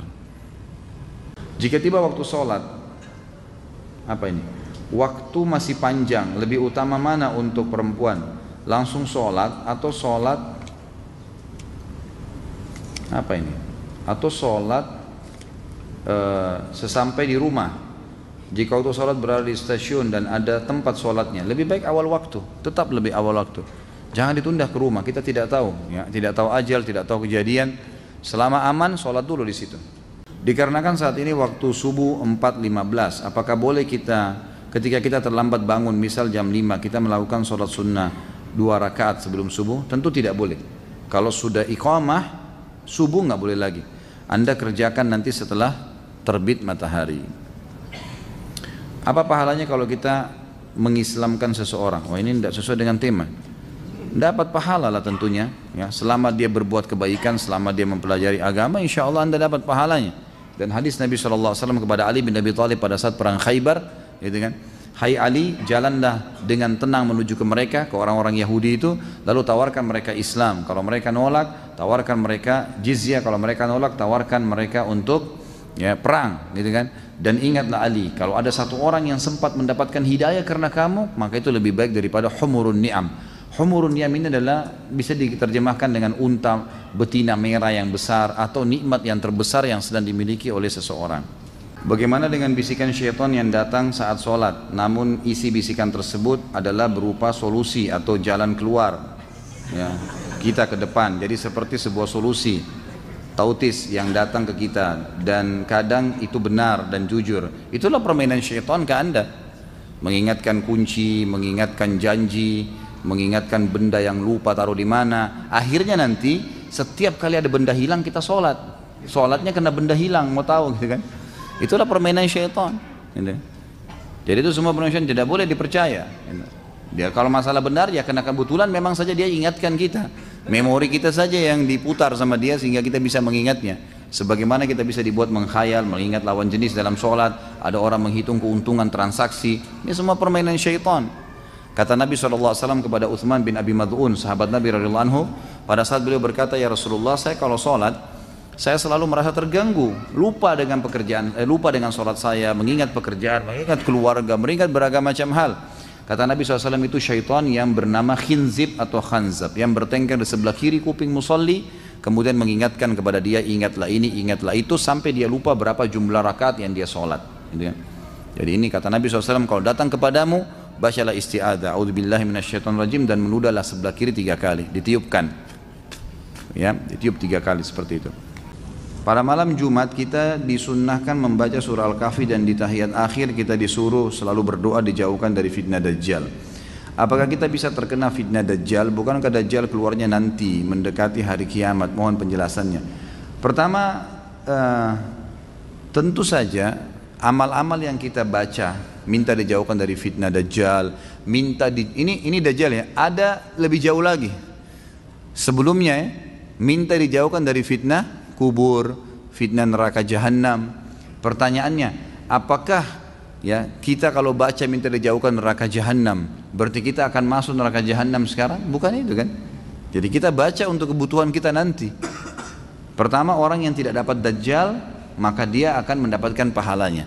Tapi kalau orang yang, ini kan hukum syar'i ya, ini akan berlaku sampai Dajjal keluar nanti, itu kan akan dibaca ini. Bahkan sebagian ulama mengatakan doa ini walaupun Dajjal sudah terbunuh nanti, dalam hadis Sahih Bukhari dikatakan Nabi Isa akan datang membunuh Dajjal, dan setelah itu menghancurkan salib, membunuh babi, kemudian tidak ada satu rumah pun di muka bumi kecuali semuanya masuk Islam, dan Isa akan berhukum dengan hukumku, Al-Quran. Maka Nabi Isa AS sholat seperti sholatnya muslimin, puasa seperti puasanya muslimin, haji seperti hajinya muslimin. Pada saat itu bacaan doa ini kata ulama mesti dibaca, padahal Dajjal sudah dibunuh. Kenapa dibaca? Karena perintah Allah. Bagi yang belum mendapatinya kayak kita sekarang, bagi yang dekat mendapatinya atau sementara Dajjal masih hidup, bagi yang sudah Dajjal mati pun ini perintah agama, tetap dilakukan. Seperti itu memahaminya. Saya menonton kajian dosa besar 53 via YouTube. Pada sesi tanya jawab, kita dilarang sholat di masjid yang berhiasan emas. Lalu bagaimana di Mekah? Pada kiswanya saya mendapatkan referensi di disulam dengan benang yang mengandung emas. Ya. Tentu yang dilarang adalah membangun masjid dari emas, kan gitu. Itu yang dilarang. Sama halnya begini, lebih untuk jelasnya saya kasih contoh lain dulu. Laki-laki tidak boleh menggunakan baju dari sutra. Sudah pernah kita bahas tuh, salah satu dosa besar. Ulama membahas, ini kan kalau sutra semua. Bagaimana kalau ada baju batik, ada satu talinya benangnya sutra asli. Bolehkah dipakai? Sama hukum air. Air itu di dalam riwayat disebutkan, apapun yang terjatuh di dalam air tersebut selama tidak mengubah rasa, bau, warna, tetap suci. Kan itu. Berarti sesuatu yang sedikit itu tidak mempengaruhi sesuatu yang besar dalam beberapa hal yang berhubungan dengan agama kita ini. Kan gitu. Jadi kalau seandainya memang ada orang cat menggunakan campuran dengan emas di masjidnya, ini pendapat ulama mengatakan tidak masuk dalam umumnya larangan tadi, kecuali memang dia buat semuanya emas, itu lain. Yang saya tidak tahu ya, kalau antum memang sudah dapatkan referensi memang digunakan dengan sulam emas, itu saya nggak tahu. Tapi yang saya tahu selama ini memang digunakan istilah emas, gitu kan? Kincir airnya Ka'bah itu emas, pintunya itu emas dan seterusnya. Tapi saya terus terang pribadi belum pernah mengetahui apa itu benar emas murni semua atau enggak, gitu kan? Saya tidak tahu. Dan yang saya tahu memang ada larangan yang menyebutkan tentang tidak bolehnya kalau semuanya emas, gitu kan? Dalam arti kata di sini berlebih-lebihan. Tanda-tanda hari kiamat adalah umat Islam ini banyak yang membangun masjidnya dengan berlebih-lebihan. Jika tiba waktu sholat, tempat wudhu tidak ada hijab. Apakah perempuan boleh wudhu di kamar mandi tapi ada WC-nya atau tetap di luar? Sama saja, asal bukan di klosetnya. Saya sarankan kalau ibu-ibu atau akhwat kita lagi di mall, jangan duduk di tempat umum yang bisa terbuka jilbab, gitu kan? Masuk di kamar mandi, bicara sama bagian cleaning service-nya, pembersihnya, maaf saya mau wudhu di sini, nanti saya bersihin sebentar. Udah wudhu aja di situ. Usahakan tidak mengotori semuanya dengan cara mengambil air, mengusapnya, gitu kan? Mengambil air, mengusap telapak tangan, mengusap wajah, ya semampunya. Jilbab juga mungkin bisa dibuka karena perempuan semuanya. Maka itu baik, gitu kan? Kalau darurat tidak ada juga sama sekali kamar mandi, walaupun pasti ada ya. Maka biasanya itu kelebihannya kalau akhwat yang pakai jilbab besar, dia bisa menarik jilbabnya ke depan sehingga tertutup bagian wajah, kemudian dia beruduk semampunya, ya. Kemudian dia pada saat mengusap wajah, mengusap siku semua tertutup dengan jilbab besarnya. Kemudian dia selesaikan itu, lalu kakinya dipakai kaos kaki yang diusap. Ya, Allahu a'lam, itu yang saya tahu. Karena anak ada udur di mana kalau jari kaki bersenggolan dengan benda-benda, dalam hal ini jari kaki saudara di sebelah, merasa risih sebab anak pernah ada riwayat operasi penyakit saraf tulang belakang sehingga jari-jari kaki menjadi sensitif. Dan apakah termasuk isbal jika anak menggunakan kaos kaki ketika sholat berjamaah? Karena dengan menggunakan kaos kaki anak merasa lebih nyaman dari gesekan karpet, dari bersentuhan dengan jari orang lain. Anak jadi khawatir terhadap ikhwan kita yang seolah-olah terus ingin mengejar jari kaki saya atau jari kaki saudara di sebelahnya, karena ditakutkan malah akan menjadikan sholatnya menjadi tidak khusyuk, ya. Baik. Tentu saja kalau anda punya udzur syar'i, ya lakukan pakai kaos kaki, dan itu bukan isbal. Isbal itu adalah pakaian dari atas ke bawah, mengulurkan pakaian dari atas ke bawah. Kalau dari bawah ke atas enggak. Kaos kaki maksudnya itu tidak. Tapi kalau kita memang dari atas kita pakai, ya, atau kita pakai kemudian dia terulur seperti celana, baju, itu semua baru masuk. Hadis Nabi SAW yang berbunyi isbal itu di imamah, ya, di pakaian, ya, celana, itu masuk dalam isbal gitu. Adakah doa yang dapat ditujukan kepada seseorang untuk dia membayar hutangnya pada kita? Setahu saya tidak tahu ya, ada riwayat khusus masalah ini. Yang ada riwayat itu kalau kita terlilit utang, gitu kan? Karena Ibnu Abbas mengatakan kalau engkau membaca, dalam riwayat sahih, kalau engkau membaca Allahumma kfini bihalalika an haramik waqdin bi fadlika amman siwak. Allahumma kfini bihalalika an haramik, ya Allah cukupkanlah aku menikmati yang halalmu dan jauhkan aku dari yang haram. Waqdini bifadlika amman siwak, dan lepaskan saya dari ketergantungan kepada selainmu. maka akan dibayarkan utangmu oleh Allah walaupun memenuhi langit. Kata Ibnu Abbas radhiyallahu anhu. Ini harus diamalkan, dan ingat kalau berdoa ikutkan dengan hadis Nabi yang lain riwayat Bukhari, ud'ullaha mukinuna bil ijabah. Berdoa sama Allah diikuti dengan keyakinan penuh Allah akan ijabah. Fa innallaha la yaqbalu ad-du'a min qalbil ghafil. Allah tidak akan pernah terima doa dari hati yang lalai. Doa ya Allah diterima enggak ya? Ragu. Atau sambil berdoa sambil ingat makanan, ingat pasangan, ingat ini, enggak bisa. Harus dengan yakin, gitu kan. Jadi kalau doa untuk buat orang lain bayar, Allah alam, yang saya tahu berdoa kepada Allah bisa, itu bukan mustahil. Pernah terjadi dalam sebuah riwayat yang sahih, Umar bin Khattab pada saat mengirim pasukan di perang Qadisiyah, menembus ya benteng-benteng Persia. Nah, pada saat itu pasukan muslimin yang masuk dari 12.000 orang pasukan ini, itu kan kalau pasukan jihad masuk dan menang, berarti lokasi yang ditembus itu menjadi harta rampasan perang. Jadi miliknya mereka, miliknya mujahid. Jumlah mereka kecil, wilayah Persia besar, gitu kan. Ini kalau dibagi ini luar biasa gitu. Maka waktu itu mereka sudah mau bagi, tapi sebelumnya minta saran Umar bin Khattab. Umar berpikir untuk apa, mujahid ini nggak butuh sebanyak ini. Maka Umar bin Khattab juga berpikir mereka mu'allaf, baru masuk Islam, baru mengenal Islam, lebih baik ganima ini harta rampasan perang dibagi aja, tetap pemiliknya tapi dikasih setengah kepada para mujahid. Waktu itu Bilal radhiyallahu anhu sahabat Nabi yang lain menolak. Waktu Umar bin Khattab kasih keputusan, kata Bilal, ya Amir Mukminin, jelas hukum agama kita, gitu kan? Ini dibagi untuk mujahidin. Maka Umar bin Khattab mengatakan, wahai Bilal, pikirkanlah, kalau kau mendapatkan sekian bagian dari Persia, kau mau apain tuh harta? Banyak sekali, gitu kan? Dan mereka itu orang-orang yang baru masuk Islam. Lebih baik kamu berbagi dengan dia sambil kamu ajarkan Islam. Ini pendapat Umar. Tapi Bilal tetap ngotot, nggak mau. Kata Umar, saya pun meminta tolong kepada Allah agar melunakkan hati Bilal melalui doa malam saya. Maka Umar bin Khattab sujud berdoa kepada Allah di salat malam. Ya Allah, lunakkanlah hati Bilal. Ya Allah, lunakkan, terus begitu.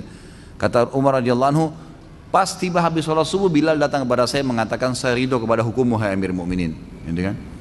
Jadi bukan mustahil berdoa, doakan. Ya Allah, lunakkan hatinya supaya dia bisa membayar utangnya, gitu kan? Sambil tentu kita muhasabah teman-teman sekalian. Jadi kadang-kadang kita juga ini terlalu banyak, terlalu pintar menyalahkan orang, tidak bermuhasabah. Apa yang terjadi, sesuatu yang terjadi pada kita, yang paling pertama hisab diri kita dulu. Ada masalah apa saya ini? Jangan sampai orang ini gunjing karena saya pernah gunjing orang. Jangan sampai utang ini mungkin saya pernah utang sama orang saya nggak bayar. Jadi kita muhasabah dulu. Kalau kita sudah tidak temukan variabel kesalahan kita, nah baru gitu. Baru kita mungkin ini cobaan murni, bukan karena kesalahan saya. Tapi kalau kita memang dasarnya ada kesalahan dulu, mintalah kepada Allah mudah-mudahan jadi pengampunan dosa gitu.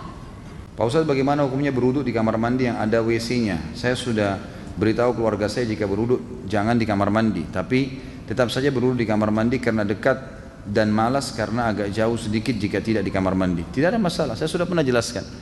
Yang tidak boleh zikrullah di atas klosetnya, ya. Tempat buang air besar begitu. Kalau wastafel di sebelahnya, shower kita lagi mandi, nggak ada masalah, boleh. Dan saya sudah pernah jelaskan kan, sampai ulama fikih membahas sahkah sholat orang sholat di kamar mandi. Maka umumnya mengatakan di kamar mandinya ya. Kalau ini tidak ada yang sholat, tapi kalau ada orang sholat, ulama fikih mendatangkan sebuah hukum di tempat kamar mandi, bukan di klosetnya, bukan di WC-nya, maka sah sholatnya, tapi dimakruhkan buat dia. Karena di tempat kamar mandi masih boleh menyebut nama Allah. Kalau di WC yang tidak boleh, gitu kan? Kalau digabung pun berarti klosetnya yang tidak boleh. Saya pernah kebetulan kedatangan Syekh dari Madinah, beliau salah satu pengajar di Masjid Nabawi, guru saya Dr. Saleh Suhaimi, semoga Allah menjaga beliau. Beliau matanya buta, gitu kan? Dan menikah dengan orang Indonesia kebetulan. Waktu dia baru nikah dengan istrinya beberapa, mungkin cerita mungkin sekitar di atas 10 tahun yang lalu ya.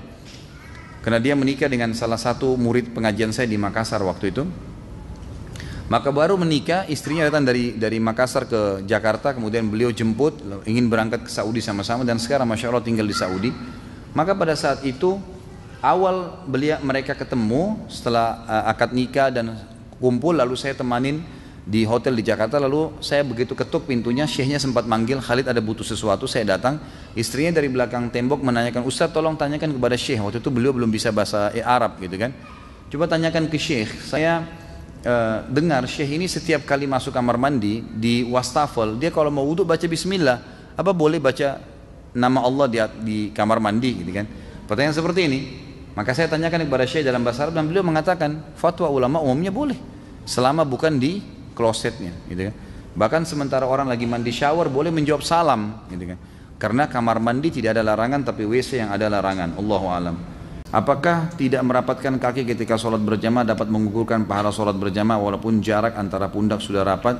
Tentu tidak, tapi membuat syaitan masuk dan membuat tidak khusyuk. Itu jadi tidak mengukurkan sholat. Baik, pertanyaan pertama, Allahumma inni as'aluka jannata wa ma qarraba ilaiha min qaulin wa amal wa a'udzubika minan nar wa ma qarraba ilaiha min qaulin wa amal. Saya selalu berdoa ini. Bagaimana menurut Ustaz terus? Terima kasih. Insyaallah Ustaz sehat selalu dan dilindungi Allah. Jazakallah khair. Amin. Tentu ini doa yang positif ya. Dan ini memang ada hadis Nabi SAW secara global dalam riwayat Bukhari yang berbunyi, siapa yang meminta surga 3 kali di pagi hari, ada riwayat lain menambahkan dan di sore hari, serta meminta dijauhkan dari neraka 3 kali juga di pagi dan sore hari, maka surga akan berkata, ya Allah masukkanlah dia ke dalam saya, dan neraka akan berkata, jauhkanlah dia dari saya. Jadi surga berdoa agar kita masuk ke dalamnya, neraka minta kepada Allah agar tidak dimasukkan ke dalamnya. Maka dari hadis ini banyak ulama yang menulis doa-doa, diantaranya doa seperti ini, ya Allah, yang artinya kurang lebih saya meminta surgamu dan apapun yang membawa saya untuk bisa masuk ke sana, yang mendekatkan saya pada surga itu baik dari perkataan ataupun perbuatan, dan saya menjauhkan diri dari neraka dan apapun yang membuat saya dekat atau bahkan masuk ke neraka dari perbuatan, dari perkataan dan perbuatan. Kalau ini Allah alam yang saya tahu positif saja, karena ada hadis yang menyebutkan masalah itu. Apakah makmum baca surah pendek jika berjamaah sholat duhur? Kalau masih ada waktu baca, tapi yang harus dibaca adalah Al-Fatihah. Di kantor Anas selesai sholat duhur ada ustadz yang tidak zikir tapi langsung berdiri kultum, isinya mengajak jamaah zikir-zikir bid'ah. Apa ini? Dikit-dikit bid'ah, jangan dengerin, jalanin saja selama ini menurut anda baik, memangnya yang menentukan amalan diterima itu kalian.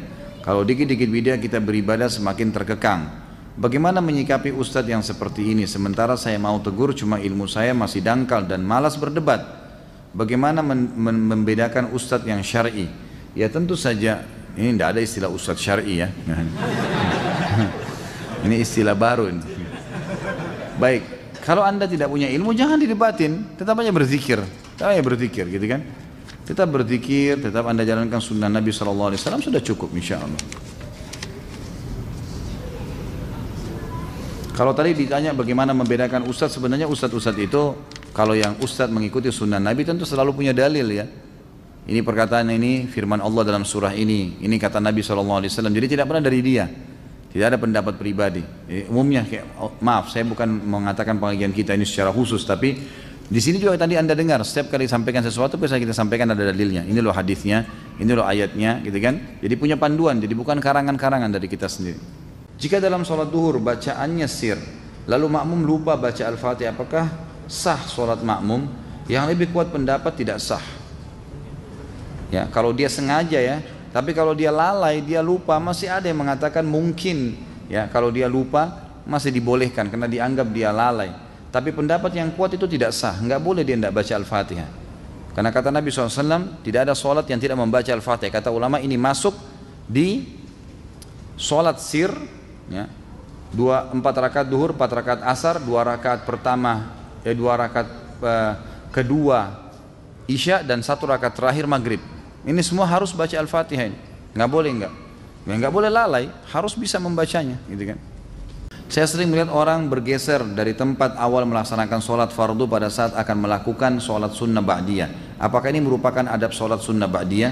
Bukan, tetapi ada hadis yang berbunyi semua tempat yang dipakai sholat akan menjadi saksi pada hari kiamat. Maka dianjurkan seseorang untuk pindah tempat ya. Jika makmum masbuk, saat imam tahiyat akhir dalam sholat maghrib, makmum duduk iftirash atau tawarruk? Saya sudah pernah jelaskan ini. Jadi iftirash, kalau dia rakaatnya 1 atau 2, sholatnya iftirash saja, duduknya iftirash. Kalau dia rakaat 1 atau rakaat 2, walaupun imam sudah rakaat terakhir, ya, dia ikut duduk tahiyat, tapi duduk rakaat dia. Jadi dia baru 1 rakaat, atau mungkin dia belum dapat rakaat, atau dia baru 2 rakaat. Selama di bawah 2 rakaat duduknya iftirash. Walaupun imamnya rakaat terakhir, gitu kan? Imam duduknya tawarruk di maghrib rakaat ketiga, tapi makmumnya yang masbuk duduknya iftirash. Bolehkah menggabungkan 2 niat sholat sunnah ibadah sunnah lain dengan cukup melakukan 1 kali saja? Contoh sholat sunnah di masjid digabung dengan sholat qabliyah. Saya pernah tanya ini kepada Syekh Abu Bakar Jazair rahimahullah di Masjid Nabawi, dan saya pernah tanyakan juga kepada beberapa ulama yang lain. Maka jawabannya dibolehkan kalau sunnah sama sunnah. Kalau wajib sama sunnah nggak boleh, gitu kan? Artinya orang masuk dalam masjid, dia sholat tahiyat masjid, dan juga dia bisa niatkan untuk qabliyahnya. Sama dengan orang puasa Syawal 6 hari dengan puasa Senin Kamis yang bertepatan dengan Senin Kamisnya. Maka selama sunnah sama sunnah dibolehkan, tapi tidak boleh sunnah sama wajib. Nggak boleh misalnya bayar utang Ramadan digabung dengan puasa Senin, gitu kan? Maka itu tidak dilakukan, itu tidak boleh digabung. Sebagaimana tidak boleh gabung antara qabliyah duhur dengan duhurnya. Apakah sholat duha termasuk zakat dan sedekah? Sholat duha termasuk zakat? Nggak termasuk lah. Apa hubungannya? Nggak ada hubungannya. Sholat duha penutup pengganti sedekah 360 sendi. Iya, itu iya. Penutup pengganti. Tapi sholat duhanya bukan zakat, bukan sedekah, lain. Gitu kan. Bolehkah kita mengqadha sholat kita yang terlewat dengan tata cara seperti apa? Sudah saya jelaskan. Makanya jangan buru-buru bertanya nih ya. Karena pertanyaan mungkin bisa saja dijawab gitu ya, sudah ada. Bagaimana cara mengqadha sholat yang sudah banyak kita tinggalkan? Nggak ada qadha sholat, nggak ada qadha sholat. Hadis Bukhari menjelaskan masalah itu. Jadi tidak ada. Kecuali tadi saya bilang kita lalai, memang lupa. Tapi kalau 5 tahun nggak sholat, sekarang taubat, apakah harus mengqadha sholatnya 5 tahun? Nggak pernah ada dalil berhubungan dengan masalah itu. Hadis Bukhari menjelaskan bahwa ada seorang wanita datang kepada Aisyah radhiyallahu anha dan berkata, wahai Aisyah, kenapa kita disuruh mengqadha puasa dan tidak disuruh mengqadha sholat? Maka Aisyah sempat marah sama orang tersebut, lalu sambil berkata, aharuriyun anti? Apa kau dari wilayah Haruri? Haruri ini wilayah di Irak, sebuah wilayah di Irak dipenuhi dengan kaum Khawarij. Khawarij ini suka menghakimi sesuatu secara zahir. Misal, perangilah orang-orang kafir, berarti semua kafir termasuk tetangga, nggak bisa hidup sama kaum Khawarij, disiksa semua, gitu kan? Ambil secara zahir hukum, gitu kan? Jadi seperti itu. Maka mereka juga mengatakan orang kalau taubat pernah 50 tahun tidak sholat harus qadha 50 tahun tuh. Maka kata perempuan tersebut, saya bukan dari Hawari, tapi saya mau tanya. Kata Aisyah radhiyallahu anha, begitulah Nabi SAW memerintahkan kami disuruh mengqadha puasa dan tidak mengqadha sholat. Artinya tidak ada qadha sholat memang bagi orang yang memang lalai sebelumnya. Saat kita masbuk sholat id 1 rakaat, saat menyempurnakan rakaat berikutnya, berapa kali takbir yang harus kita lakukan? Ikuti rakaat yang sedang anda ada. Jadi misal kita masbuk nih sholat id, dia sudah rakaat kedua imamnya, kita ikut. Tadinya dia takbir imamnya 5 kali, gitu kan? Karena dia rakaat kedua, kita kan ikut imam juga takbir 5 kali. Kita nggak mungkin takbir 7 kali.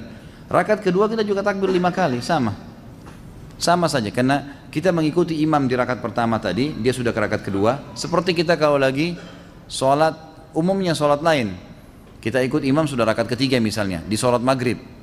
Imam kan tahiyat terakhir kan? Kita juga harus tahiyat kan gitu. Di rakaat kedua setelah imam salam, kita rakaat kedua harus tahiyat juga kan gitu. Seperti itu caranya. Jadi tetap mengikuti kondisi imam. Apakah Nabi SAW pernah melakukan sholat tasbih? Kalau pernah, bagaimana tata cara dan bacaan sholat tasbih Nabi SAW? Kalau Nabi sendiri pernah kerjakan, Allahu a'lam, tidak ada riwayat masalah itu. Tapi umumnya semua yang disebutkan oleh Nabi SAW, kata ulama disepakati pastinya Nabi SAW sudah mengaplikasikan terlebih dahulu. Karena Allah sudah menjelaskan dalam Al-Quran, kabura maqtan indallah an taqulu ma la taf'alun. Sungguh berat di sisi Allah kalau kalian mengucapkan tidak mengamalkannya. Sementara Nabi SAW adalah panutan, pasti beliau sudah amalkan. Tapi hadis tentang sholat tasbih dihasankan oleh para ulama dan boleh dilakukan, itu beranjak daripada perkataan Nabi kepada pamannya Abbas radhiyallahu anhu. Nabi SAW mengatakan, wahai paman, kalau kau diluangkan waktu oleh Allah, kerjakanlah setiap hari sekali. Kalau kau tidak bisa maka sepekan sekali, kalau kau tidak bisa maka sebulan sekali, kalau kau tidak bisa setahun sekali, kalau kau tidak bisa kerjakanlah sekali seumur hidupmu. Maka kerjakanlah 2 rakaat solat. Ada riwayatnya mengatakan 4 rakaat solat. Di setiap solat begitu kamu takbir paman, ucapkanlah subhanallah alhamdulillah wala ilaha illallah wallahu akbar sebanyak 15 kali. Kemudian bacalah setelah itu iftitah, baca al-fatihah, baca surah. Kemudian pada saat ruku, sebelum baca 2 ruku membaca 10 kali tasbih tadi. Kemudian 2 ruku, kemudian bangun dari ruku, sami Allahu liman hamidah, i'tidal, baca dulu tasbih 10 kali, kemudian baru baca 2 i'tidal. Sujud juga begitu. Pada saat sujud maka baca dulu 10 kali, baru kemudian baca 2 sujud. Duduk di antara 2 sujud, baca 10 kali lagi tasbih, kemudian baru membaca doa di antara 2 sujud, lalu sujud, baca lagi tasbih 10 kali, kemudian baca 2 sujud, lalu kemudian sebelum berdiri ke rakaat kedua, duduk dulu baca 10 kali. Jadi kurang lebih ada 75 kali bacaan dalam satu kali atau satu rakaat. Selebihnya seperti sholat biasa. Jika kita terjebak macet di jalan, tidak bisa melaksanakan sholat asar, apakah boleh dijamak sama maghrib? Jika sholat maghrib juga ketinggalan, boleh lakukan di saat sholat isya. Tata caranya bagaimana? Yang pertama, sholat jamak itu hanya boleh dijamak antara duhur sama asar, tidak boleh yang lain. Maghrib sama isya tidak boleh yang lain. Jadi nggak boleh asar sama maghrib, nggak bisa. Isya sama subuh nggak bisa, gitu kan? Subuh sama duhur nggak bisa. Memang duhur sama asar saja, maghrib sama isya saja. Itu kalaupun dijamak, gitu kan? Masalah kasus orang kena macet, maka hukumnya khilaf di antara ulama. Apa yang harus dia lakukan? Yang terbaik adalah dia berhenti dia sholat di dekat situ, dimanapun, gitu kan? Di jalan, kayak kalau di jalan tol ada jalan alternatif di samping, dia bisa mampir di situ. Dia sholat atau saya pernah mampir sholat di tempatnya teman-teman yang terima bayaran tol itu, gitu kan? Saya tanya dia, ternyata mereka sholatnya itu ada ruangan di situ. Kadang-kadang malah ada tangga ke bawah, gitu kan? Ada musola di bawah itu. Maka bisa kita mampir sholat. Jadi kita bisa mampirkan mobil lalu sholat di situ. Itu yang paling baik. Atau bawa sejadah di mobil disiapin, gitu kan? Itu boleh. Ada sebagian ulama yang menarik bolehnya sholat di mobil kalau dalam keadaan darurat sekali. Sama hukumnya dengan orang sholat di pesawat, di kereta api. Kalau emang kita terjebak di satu tempat, lagi ada peperangan, lagi ada macet total, emang nggak bisa ditinggalin mobil, orang jalan-jalan sedikit-sedikit, ini nggak bisa. Maka daripada kehilangan waktu, lebih baik dia sholat sambil duduk. Tapi ini tidak diprioritaskan. Prioritaskan adalah mampir. Ya, itu. Setelah berhubungan suami istri, apakah boleh sholat wajib hanya dengan wudhu tanpa junub, tanpa mandi? Nggak boleh lah. Ini iseng aja bertanya. Wajib mandi junub ya akhi. Atau mungkin yang nanya masih bujang kali ini, belum punya pengalaman ya. Belajar dari Pak Yoyo ya. Bagaimana tuntunan sahih untuk kondisi makmum yang masbuk namun tidak mendapat bacaan Al-Fatihah imam sholat? Apakah makmum tersebut masih mendapatkan hitungan 1 rakaat penuh? Yang kuat pendapat iya, dia masih mendapatkan walaupun sholatnya sir. Kalau orang memang masbuk ya, beda orang yang datang dari awal tapi lalai tidak baca Al-Fatihah. Nah itu baru bisa dibahas dalam bahasan lain. Saya pernah membaca sebuah hadis riwayat Ibnu Abbas radhiyallahu anhu yang menjelaskan tentang tidak bolehnya menahan pakaian pada saat sholat. Apakah hadis itu sahih? Apa maksud dari kata menahan pakaian? Mohon penjelasannya. Saya tidak tahu, maaf. Saya belum tahu sampai ke situ tentang masalah hadis menahan pakaian. Yang saya temukan malah hadis Abu Bakar radhiyallahu anhu yang sahih, di mana Abu Bakar berkata, ya Rasulullah, saya orang yang tidak bisa sholat kecuali saya menahan pakaian saya. Karena kalau tidak dia melorot, gitu kan? Apakah itu membatalkan sholat saya? Apakah itu termasuk sombong? Kata Nabi SAW, itu tidak termasuk.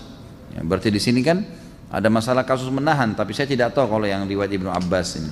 Ustaz mohon penjelasan dan tuntunan sesuai sunnah. Apabila ada sholat wajib terlewatkan karena kelalaian, apakah seseorang yang meninggalkan sholat pada waktu yang ditentukan masih dapat mengerjakan sholat yang tertinggal itu di waktu sholat yang selanjutnya? Kalau dia lalai di sini dalam arti kata lupa, itu boleh dikerjain. Misal pas kita lagi tersibukkan, semoga saja tidak terjadi ya. Ada orang tersibukkan dengan urusan dunianya, kemudian azan asar baru dia sadar, oh ternyata saya belum sholat duhur nih, gitu kan? Maka apa yang harus dia lakukan? Bolehkah dia sholat duhur? Boleh, nggak ada masalah. Tapi kalau dasarnya dia tahu nih duhur sudah masuk, dia nggak mau sholat, memang nggak mau dah, memang sudah nggak sholat. Begitu azan asar, temannya ajak, nih sholat yuk. Kamu udah tahu belum ada hadis begini, tersentuh dia mau sholat. Tapi tadi dia sudah tinggalkan duhur secara sengaja, ini nggak boleh lagi dia sholat. karena sudah memang ditinggalkan secara sengaja sama dia. Di daerah ana ada 2 masjid, yang satu masjidnya besar dan jamaahnya tidak banyak sehingga selalu dapat saf pertama. Kedua masjidnya lebih kecil dan jamaahnya banyak karena telah ditegakkan sunnah sehingga susah dapat saf pertama. Lebih utama sholat di satu atau yang kedua? Yang satu tentunya, masjid yang pertama, karena memang kita bisa dapatkan fadilah lebih besar, gitu kan? Dan masjid itu makin banyak jemaahnya makin afdal, ya, gitu. Makin afdal, makin besar fadilahnya. Artinya masjidnya besar misalnya, tentu afdaliyah karena banyak jemaah itu penting, tapi mendapatkan saf awal lebih penting. Maka harusnya didahulukan saf awal itu. Mana yang lebih baik apabila ada udzur berjamaah tapi menunda sholat atau akhir waktu, sendiri tapi di awal waktu? Tentu saja di awal waktu, walaupun sendiri. Tentu saja di awal waktu. Apakah seorang muslim yang sebelumnya tidak rajin sholat, bolong-bolong, termasuk kafir, apakah ia harus syahadat ulang? Dilihat dan dilihat oleh saksi maksudnya? Enggak tentu. Kalau dia jahdan ya, kalau dia bangkang, enggak ada sholat, enggak ada hukum sholat itu, saya enggak mau yakin. Maka itu baru kufur, dia syahadat. Tapi kalau dia cuma malas-malas, enggak perlu. Taubat kepada Allah sudah, sekarang tinggal sholat. Di perusahaan saya sistem untuk sholat bergantian, sistem untuk sholat bergantian, tapi niat saya ingin sholat berjamaah tepat waktu. Apakah saya berdosa karena tidak sholat tepat waktu? Tidak dikatakan berdosa sebenarnya, karena masih ada pendapat ulama yang seperti tadi Imam Syafi'i mengatakan sunnah muakkadah. Saya tidak bisa mengatakan berdosa, gitu kan? Tapi dia kehilangan fadilah yang sangat banyak. Jadi kalau bilang pun, misal pun kita bisa mengambil awal waktu lebih baik. Kita pamit sama teman-teman, misalnya kita dahulu, gitu kan? Dan itu sholat juga tidak akan mengambil waktu lama. Saya juga sarankan begini, perlu difahamin ya. Terikat dengan jam kerja kantor, ya, itu wajib hukumnya karena antum mengikuti syarat. Kata Nabi SAW, al-mu'minuna ala syurutihim, al-mu'minuna ala syurutihim. Orang mukmin harus patuh dengan syarat yang disepakati. Misal, waktu istirahat jam 12 sampai jam 1, azan setengah 1, gitu kan? Antum mulai masuk masjid sholat, ternyata harus kembali sebelum jam 1, misal 5 menit sebelum jam 1 ada absen lagi, misal contoh. Antum baru selesai sholat wajib, belum sempat sholat ba'diyah duhur, itu sudah jam 1 kurang 5 menit. Kalau sholat terlambat nih, balik kerja, maka jangan sholat sunnah ba'diyah. Karena mentaati peraturan wajib. Sementara sholat sunnah itu sunnah, gitu kan? Kecuali kita sudah balik ke kantor, ada waktu lowong, kita bisa buka sejadah dekat meja kerja kita, lalu sholat itu nggak ada masalah. Jadi harus pertemukan masalah itu ya. Jadi lakukan yang wajib saja. Pernah ada teman-teman yang di luar negeri bertanya kepada saya, Ustadz, saya kerja di luar negeri dan di luar negeri ini orang-orang non-muslim, saya nggak bisa sholat, gitu kan? Dan seringkali meeting di waktu-waktu pas lagi sholat, gitu kan? Apa yang saya harus lakukan? Saya balik tanya begini, saya bilang kalau seandainya anda lagi meeting kemudian, misal ini contoh, semoga Allah muliakan kita semua. Saya kasih contoh ini, contoh orang mau ke kamar mandi, kebelet buang air besar, kebelet buang air kecil, lagi meeting, diizinin nggak? Nah, ini di sini diizinin nggak kalau kebelet kencing, kebelet buang air besar? Meeting penting nih, miliaran, diizinin nggak? Ya nggak bisa berpikir kan kalau mau kencing gitu kan? Nggak mungkin, pasti diizinin ke belakang. Ya sudah, kita izinnya memberikan isyarat memang mau ke kamar mandi, betul kamar mandi kan? Ke kamar mandi, dan orang saya bilang lagi kalau masuk kamar mandi, lagi kebelet, pamit, lagi meeting, kalau kita butuh waktu 10-15 menit diizinin nggak? Nggak mungkin kan tengah-tengah digedor-gedor, ayo cepat gitu kan? Nggak mungkin, orang lagi buang air besar gimana? Dia harus selesaikan hajat, kalau enggak sakit perut. Maka berarti bisa dipakai itu untuk sholat tuh. Ini kalau darurat ya, sebab ada beberapa teman-teman yang pernah bertanya kalau salah dari Jepang, dari negara-negara yang memang tidak bisa mereka sholat, maka tidak ada juga musola. Bagaimana inisiatifnya? Ya saya sebagai dai harus bisa memberikan solusi nih. Kalau dia mau disuruh pulang, dia sudah terikat akad kerja di sana, maka caranya adalah kayak tadi, pamit ke kamar mandi, memang mau kamar mandi, uduk di sana. Kemudian sholat, cari tempat yang bisa sholat di situ. Mungkin di gang, mungkin di mana, ya apa boleh buat, harus sholat. Sholat dah, sholat wajib 5 menit, 10 menit maksimal, udah kembali lagi. Tapi nggak usah dibeberkan, saya mau sholat ya pamit. Kemudian berantem kalau tidak disuruh sholat, susah. Anda sudah akad dengan orang kafir, gimana, nggak bisa gitu kan. Jadi ini namanya hiyal syar'iyah. Harus kita mencari solusi secara syar'i yang memang kita tidak kehilangan pekerjaan dan juga tidak kehilangan ibadah itu. Apa faedah bagi orang yang mengerjakan sholat gerhana dan sholat syuruk? Kalau sholat gerhana memang anjuran Nabi SAW kan? Hadis sahih riwayat Bukhari. Kata Nabi SAW, kalau kalian melihat gerhana, maka sholatlah, bersodakahlah, dan bertasbihlah. Disuruh sampai Allah menghilangkan gerhana itu dari kalian. Jadi memang ada perintah dari Nabi SAW masalah itu. Tapi apakah dia dapat pahala, apakah dia dapat misalnya apa janji-janji, itu belum pernah kita temukan riwayatnya. Allahu a'lam.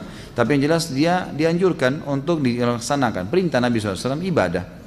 Kalau sholat syuruk, hadis Nabi SAW, siapa yang sholat berjamaah di masjid, hadis sahih riwayat Hakim, siapa yang sholat berjamaah di masjid, ya, kemudian dia duduk berzikir sampai terbit matahari, kemudian dia sholat 2 rakaat setelah itu, ya, maka dia sama dengan pahala haji dan umroh sempurna, gitu kan?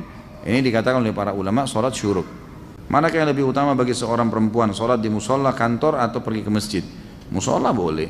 Ya, kalau perempuan tidak ada masalah, di sebelah meja kerjanya boleh. Nggak ada sesuatu penekanan. Kalau laki-laki yang dianjurkan ke masjid. Apakah seorang laki-laki yang tidak sholat berjamaah di masjid berdosa? Kalau Imam Syafi'i mengatakan sholat berjamaah di masjid sunnah muakkadah, sangat ditekankan. Jadi kita tidak boleh menyalahkan juga orang-orang yang tidak ke masjid sholat. Misalnya umumnya di Indonesia ini banyak orang yang berpegang pada Syafi'iyah gitu kan. Tapi kalau jumhur ulama mengatakan tidak. Di antaranya Imam Ahmad sangat menekankan beranjak daripada hadis-hadis yang sahih, seperti misalnya hadis yang sahih kata Nabi SAW, saya ingin sekali ada orang yang mengikomahkan sholat, lalu kemudian menggantikan saya jadi imam, lalu kemudian saya membawa obor dan saya membakar rumah orang-orang yang tidak pergi sholat berjamaah. Kemudian hadis sahih juga di mana Ibnu Ummul Maktum, muadzin Nabi SAW, matanya buta, dan beliau berkata, ya Rasulullah, rumah saya jauh dari masjid Anda, tidak ada yang memandu saya, buta, nggak ada yang pandu saya jalan, gelap, gitu kan. Dan di antara rumah saya dengan masjid banyak binatang buas bisa menerkam saya, padang pasir jauh. Apakah boleh saya sholat di rumah? Awalnya Nabi SAW mengatakan silakan sholat di rumah.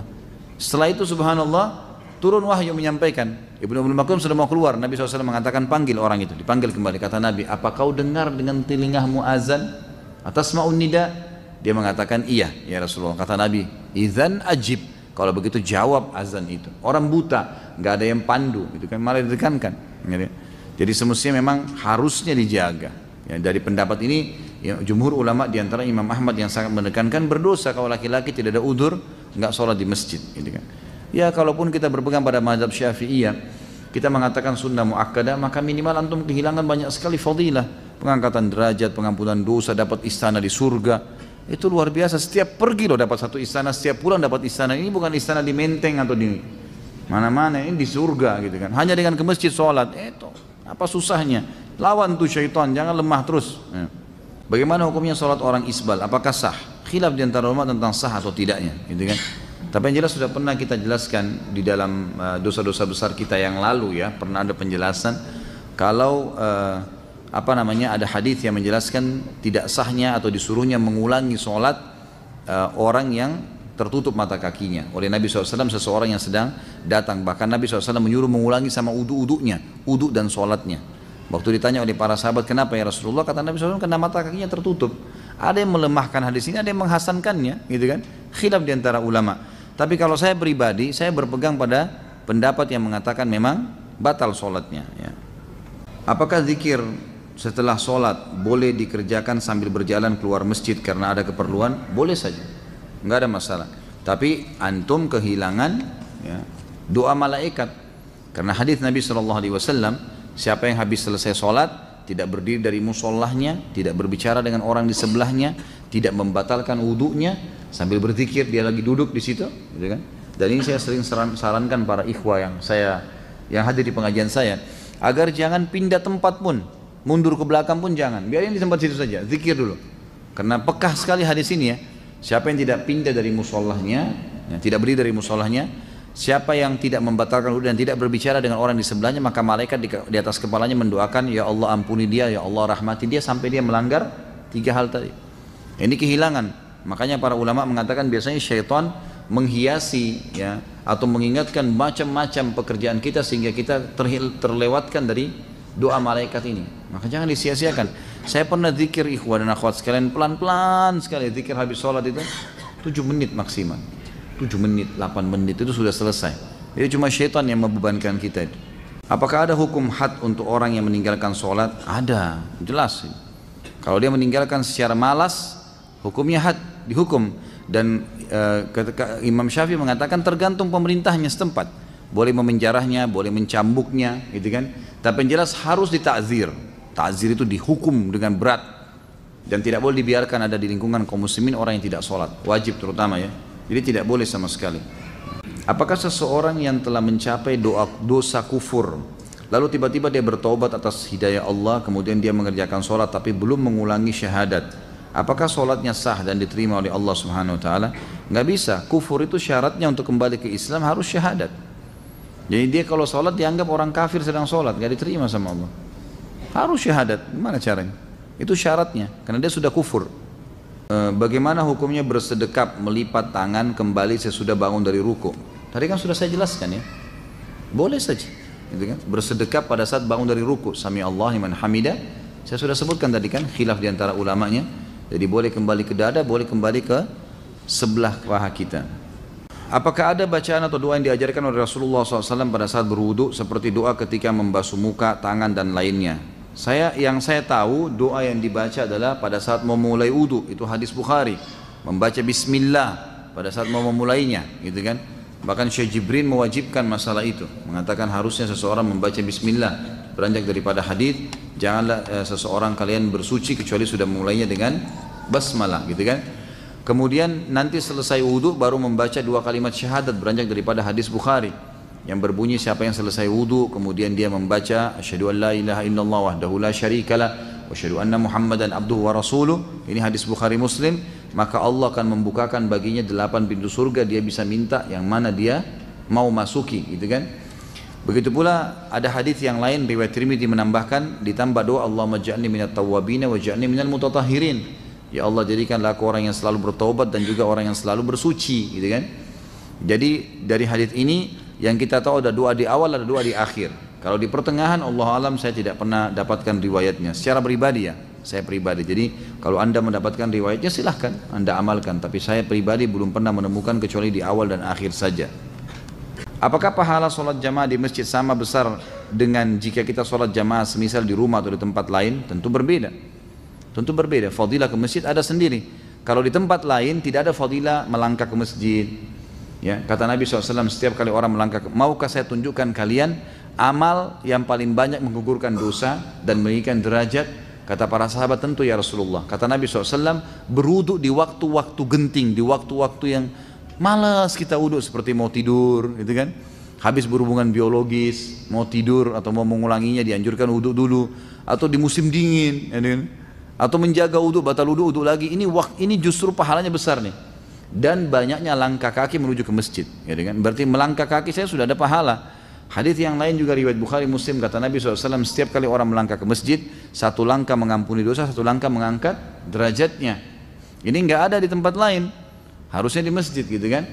Kemudian ada hadis yang berbunyi, siapapun yang pergi ke masjid sholat, setiap berjamaah di waktu sholat wajib ya, maka setiap kali ke masjid dapat 1 istana di surga, setiap pulang 1 istana di surga. Ini nggak ada di tempat lain, gitu kan.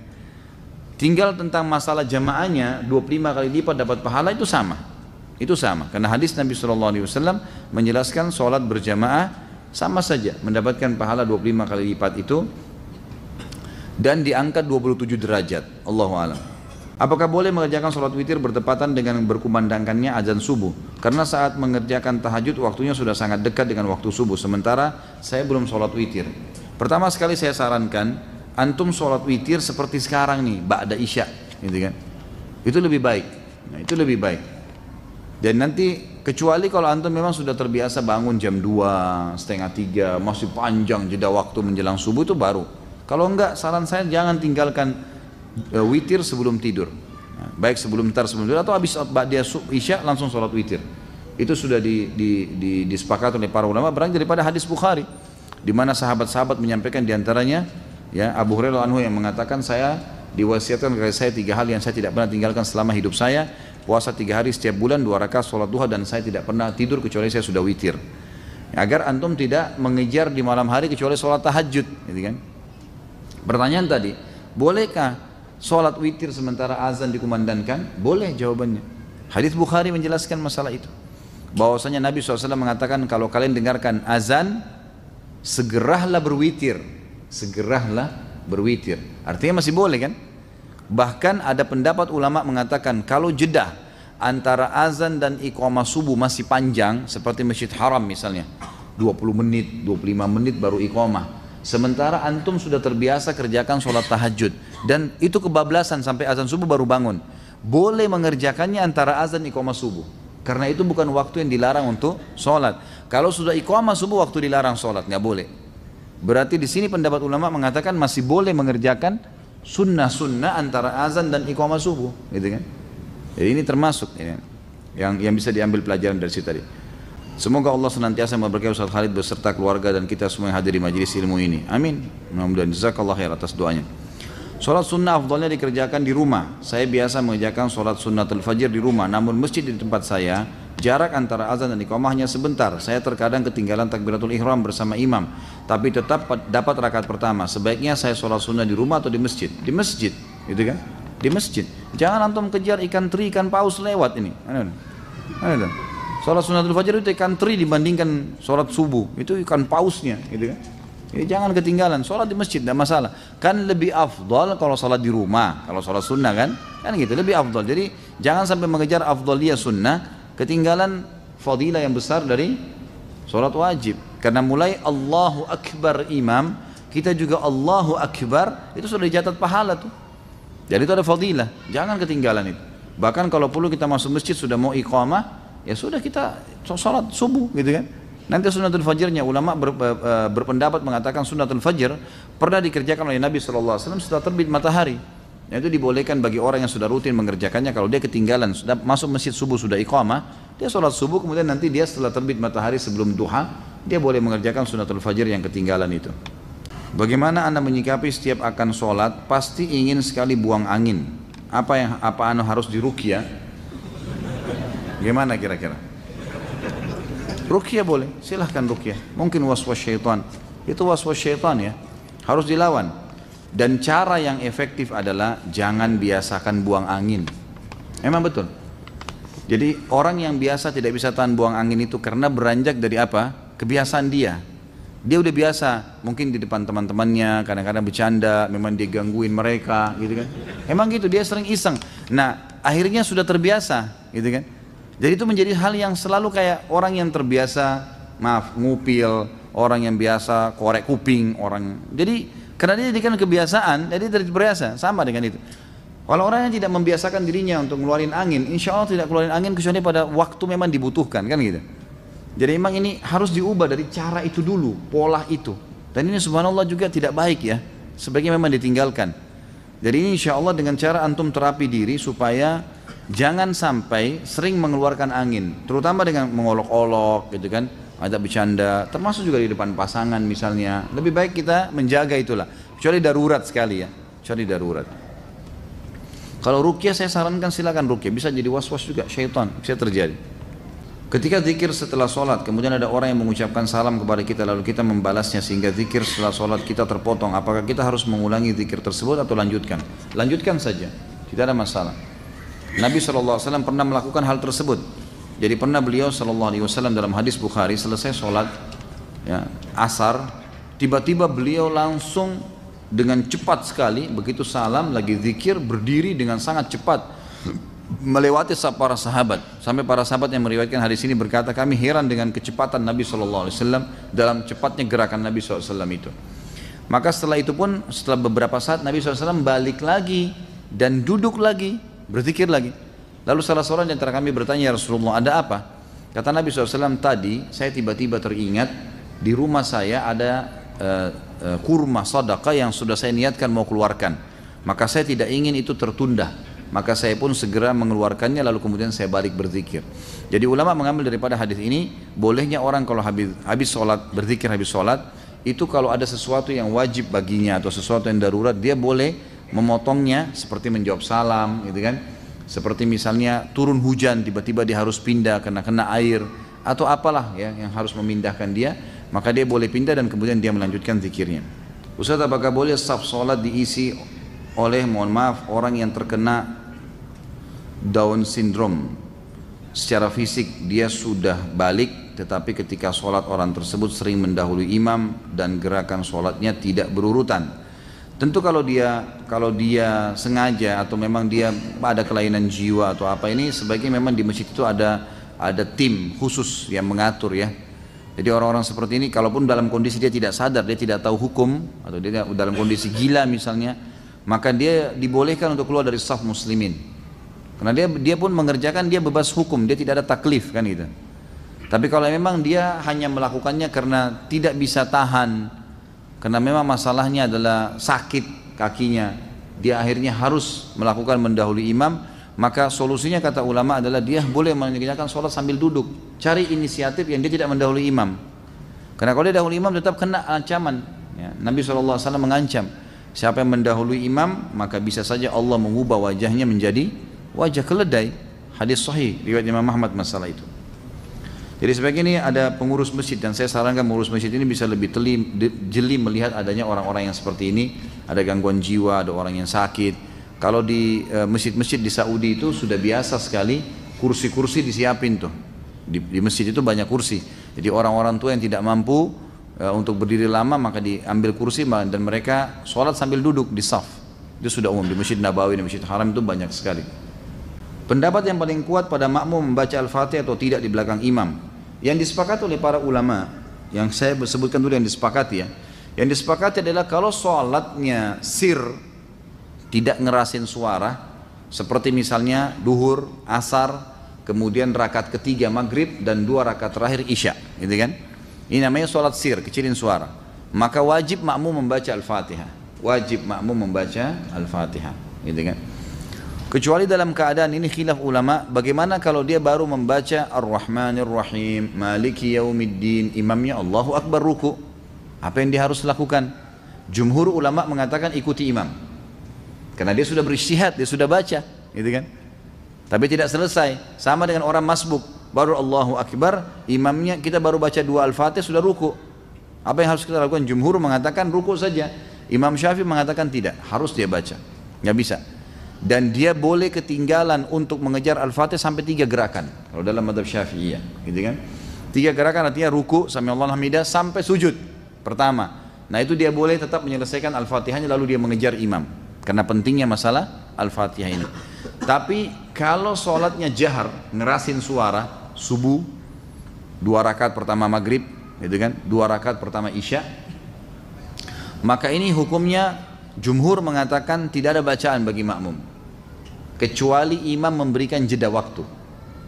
Beranjak daripada hadis yang sahih bahwasanya Nabi SAW pernah mengatakan waladdallin amin, lalu tiba-tiba sahabat di belakang berlumba-lumba baca Al-Fatihah. Jadi ada suara bergemuruh gitu, sehingga bacaan Nabi SAW, Nabi sendiri terganggu SAW, dan makmum juga tidak konsentrasi dengar bacaan ayatnya beliau. Beliau begitu salam lalu beliau mengatakan, mali unazi', kenapa tadi saya diganggu dengan bacaan kalian? Kata perawi hadisnya, kalau saya tidak salah Abdullah bin Umar radhiyallahu anhu berkata, mulai semenjak itu saya tidak pernah lagi membaca Al-Fatihah di belakang Nabi SAW kalau sholatnya jahar, kalau sholatnya ngerasin suara gitu.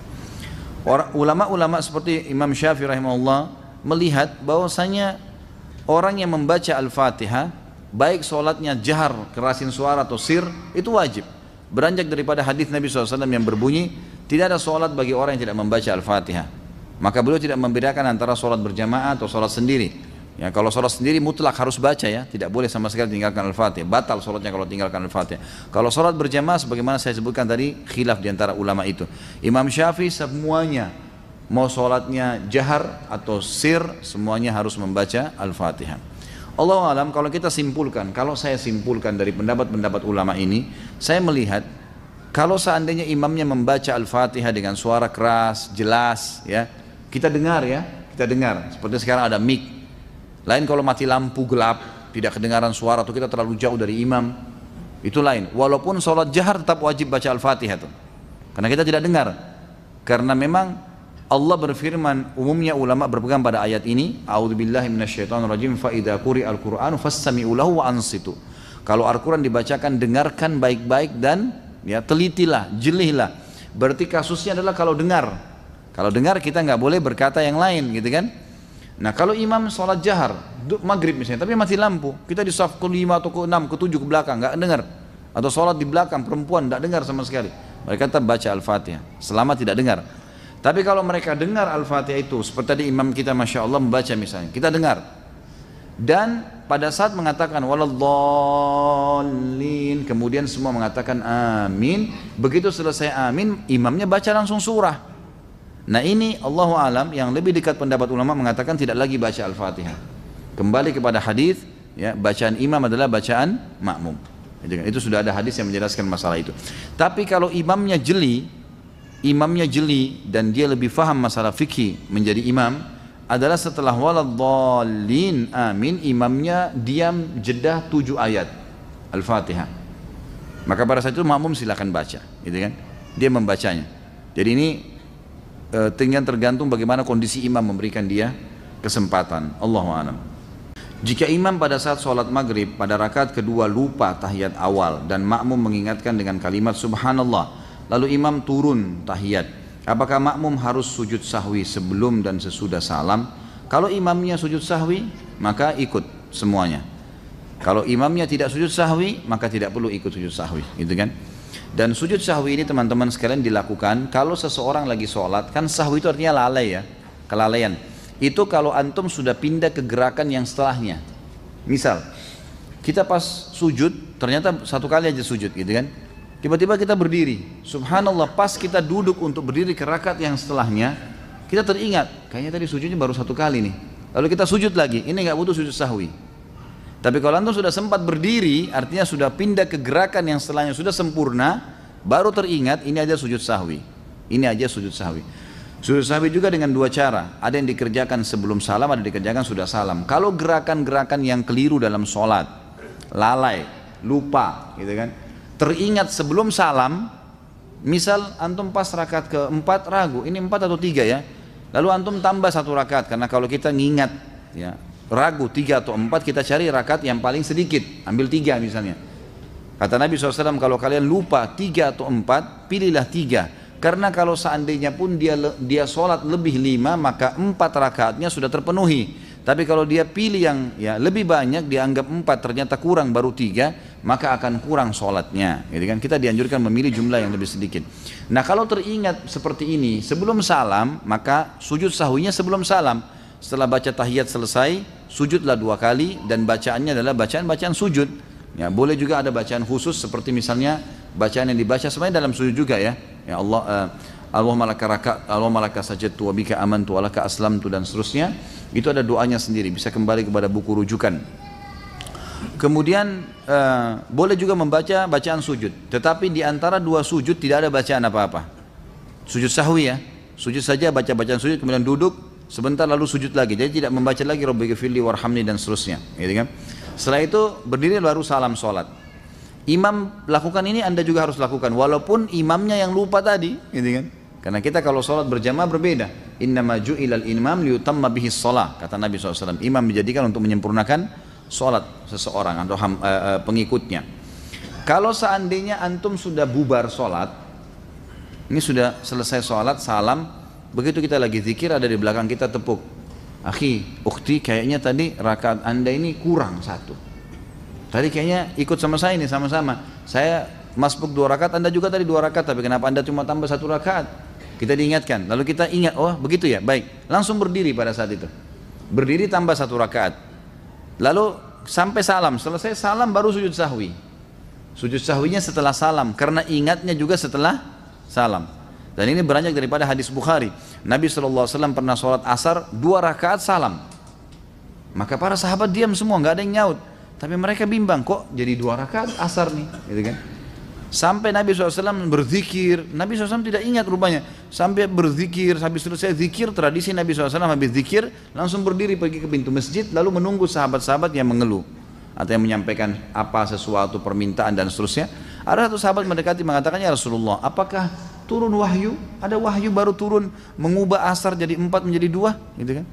Atau anda lupa? Kata Nabi SAW, tidak ada wahyu turun dan saya tidak lupa. Nabi yakin sekali SAW dengan hikmah Allah tentunya ya, agar mengajarkan kepada kita bagaimana caranya kalau terjadi seperti ini. Maka Nabi SAW memegang tangan sahabat tersebut, mengajaknya masuk ke dalam masjid. Kebetulan sahabat-sahabat yang lain belum bubar. Maka kata Nabi SAW, benarkah yang orang ini katakan, kalau saya tadi cuma sholat 2 rakaat, serentak mengatakan benar ya Rasulullah. Maka beliau langsung menghadap kiblat, lalu beliau mengerjakan 2 rakaat sampai salam. Setelah salam baru beliau sujud sahwi, karena mengingatnya setelah salam. Di masjid teman ana beberapa pekan yang lalu, khatib Jumatan terindikasi Syiah dari khutbahnya. Apa sebaiknya yang dilakukan? Apakah meninggalkan sholat Jumatnya atau tetap meneruskan? Kalau masih belum ada sesuatu yang pasti, teruskan saja. Karena ulama sepakat mengatakan hukum sholat di belakang majhulul hal.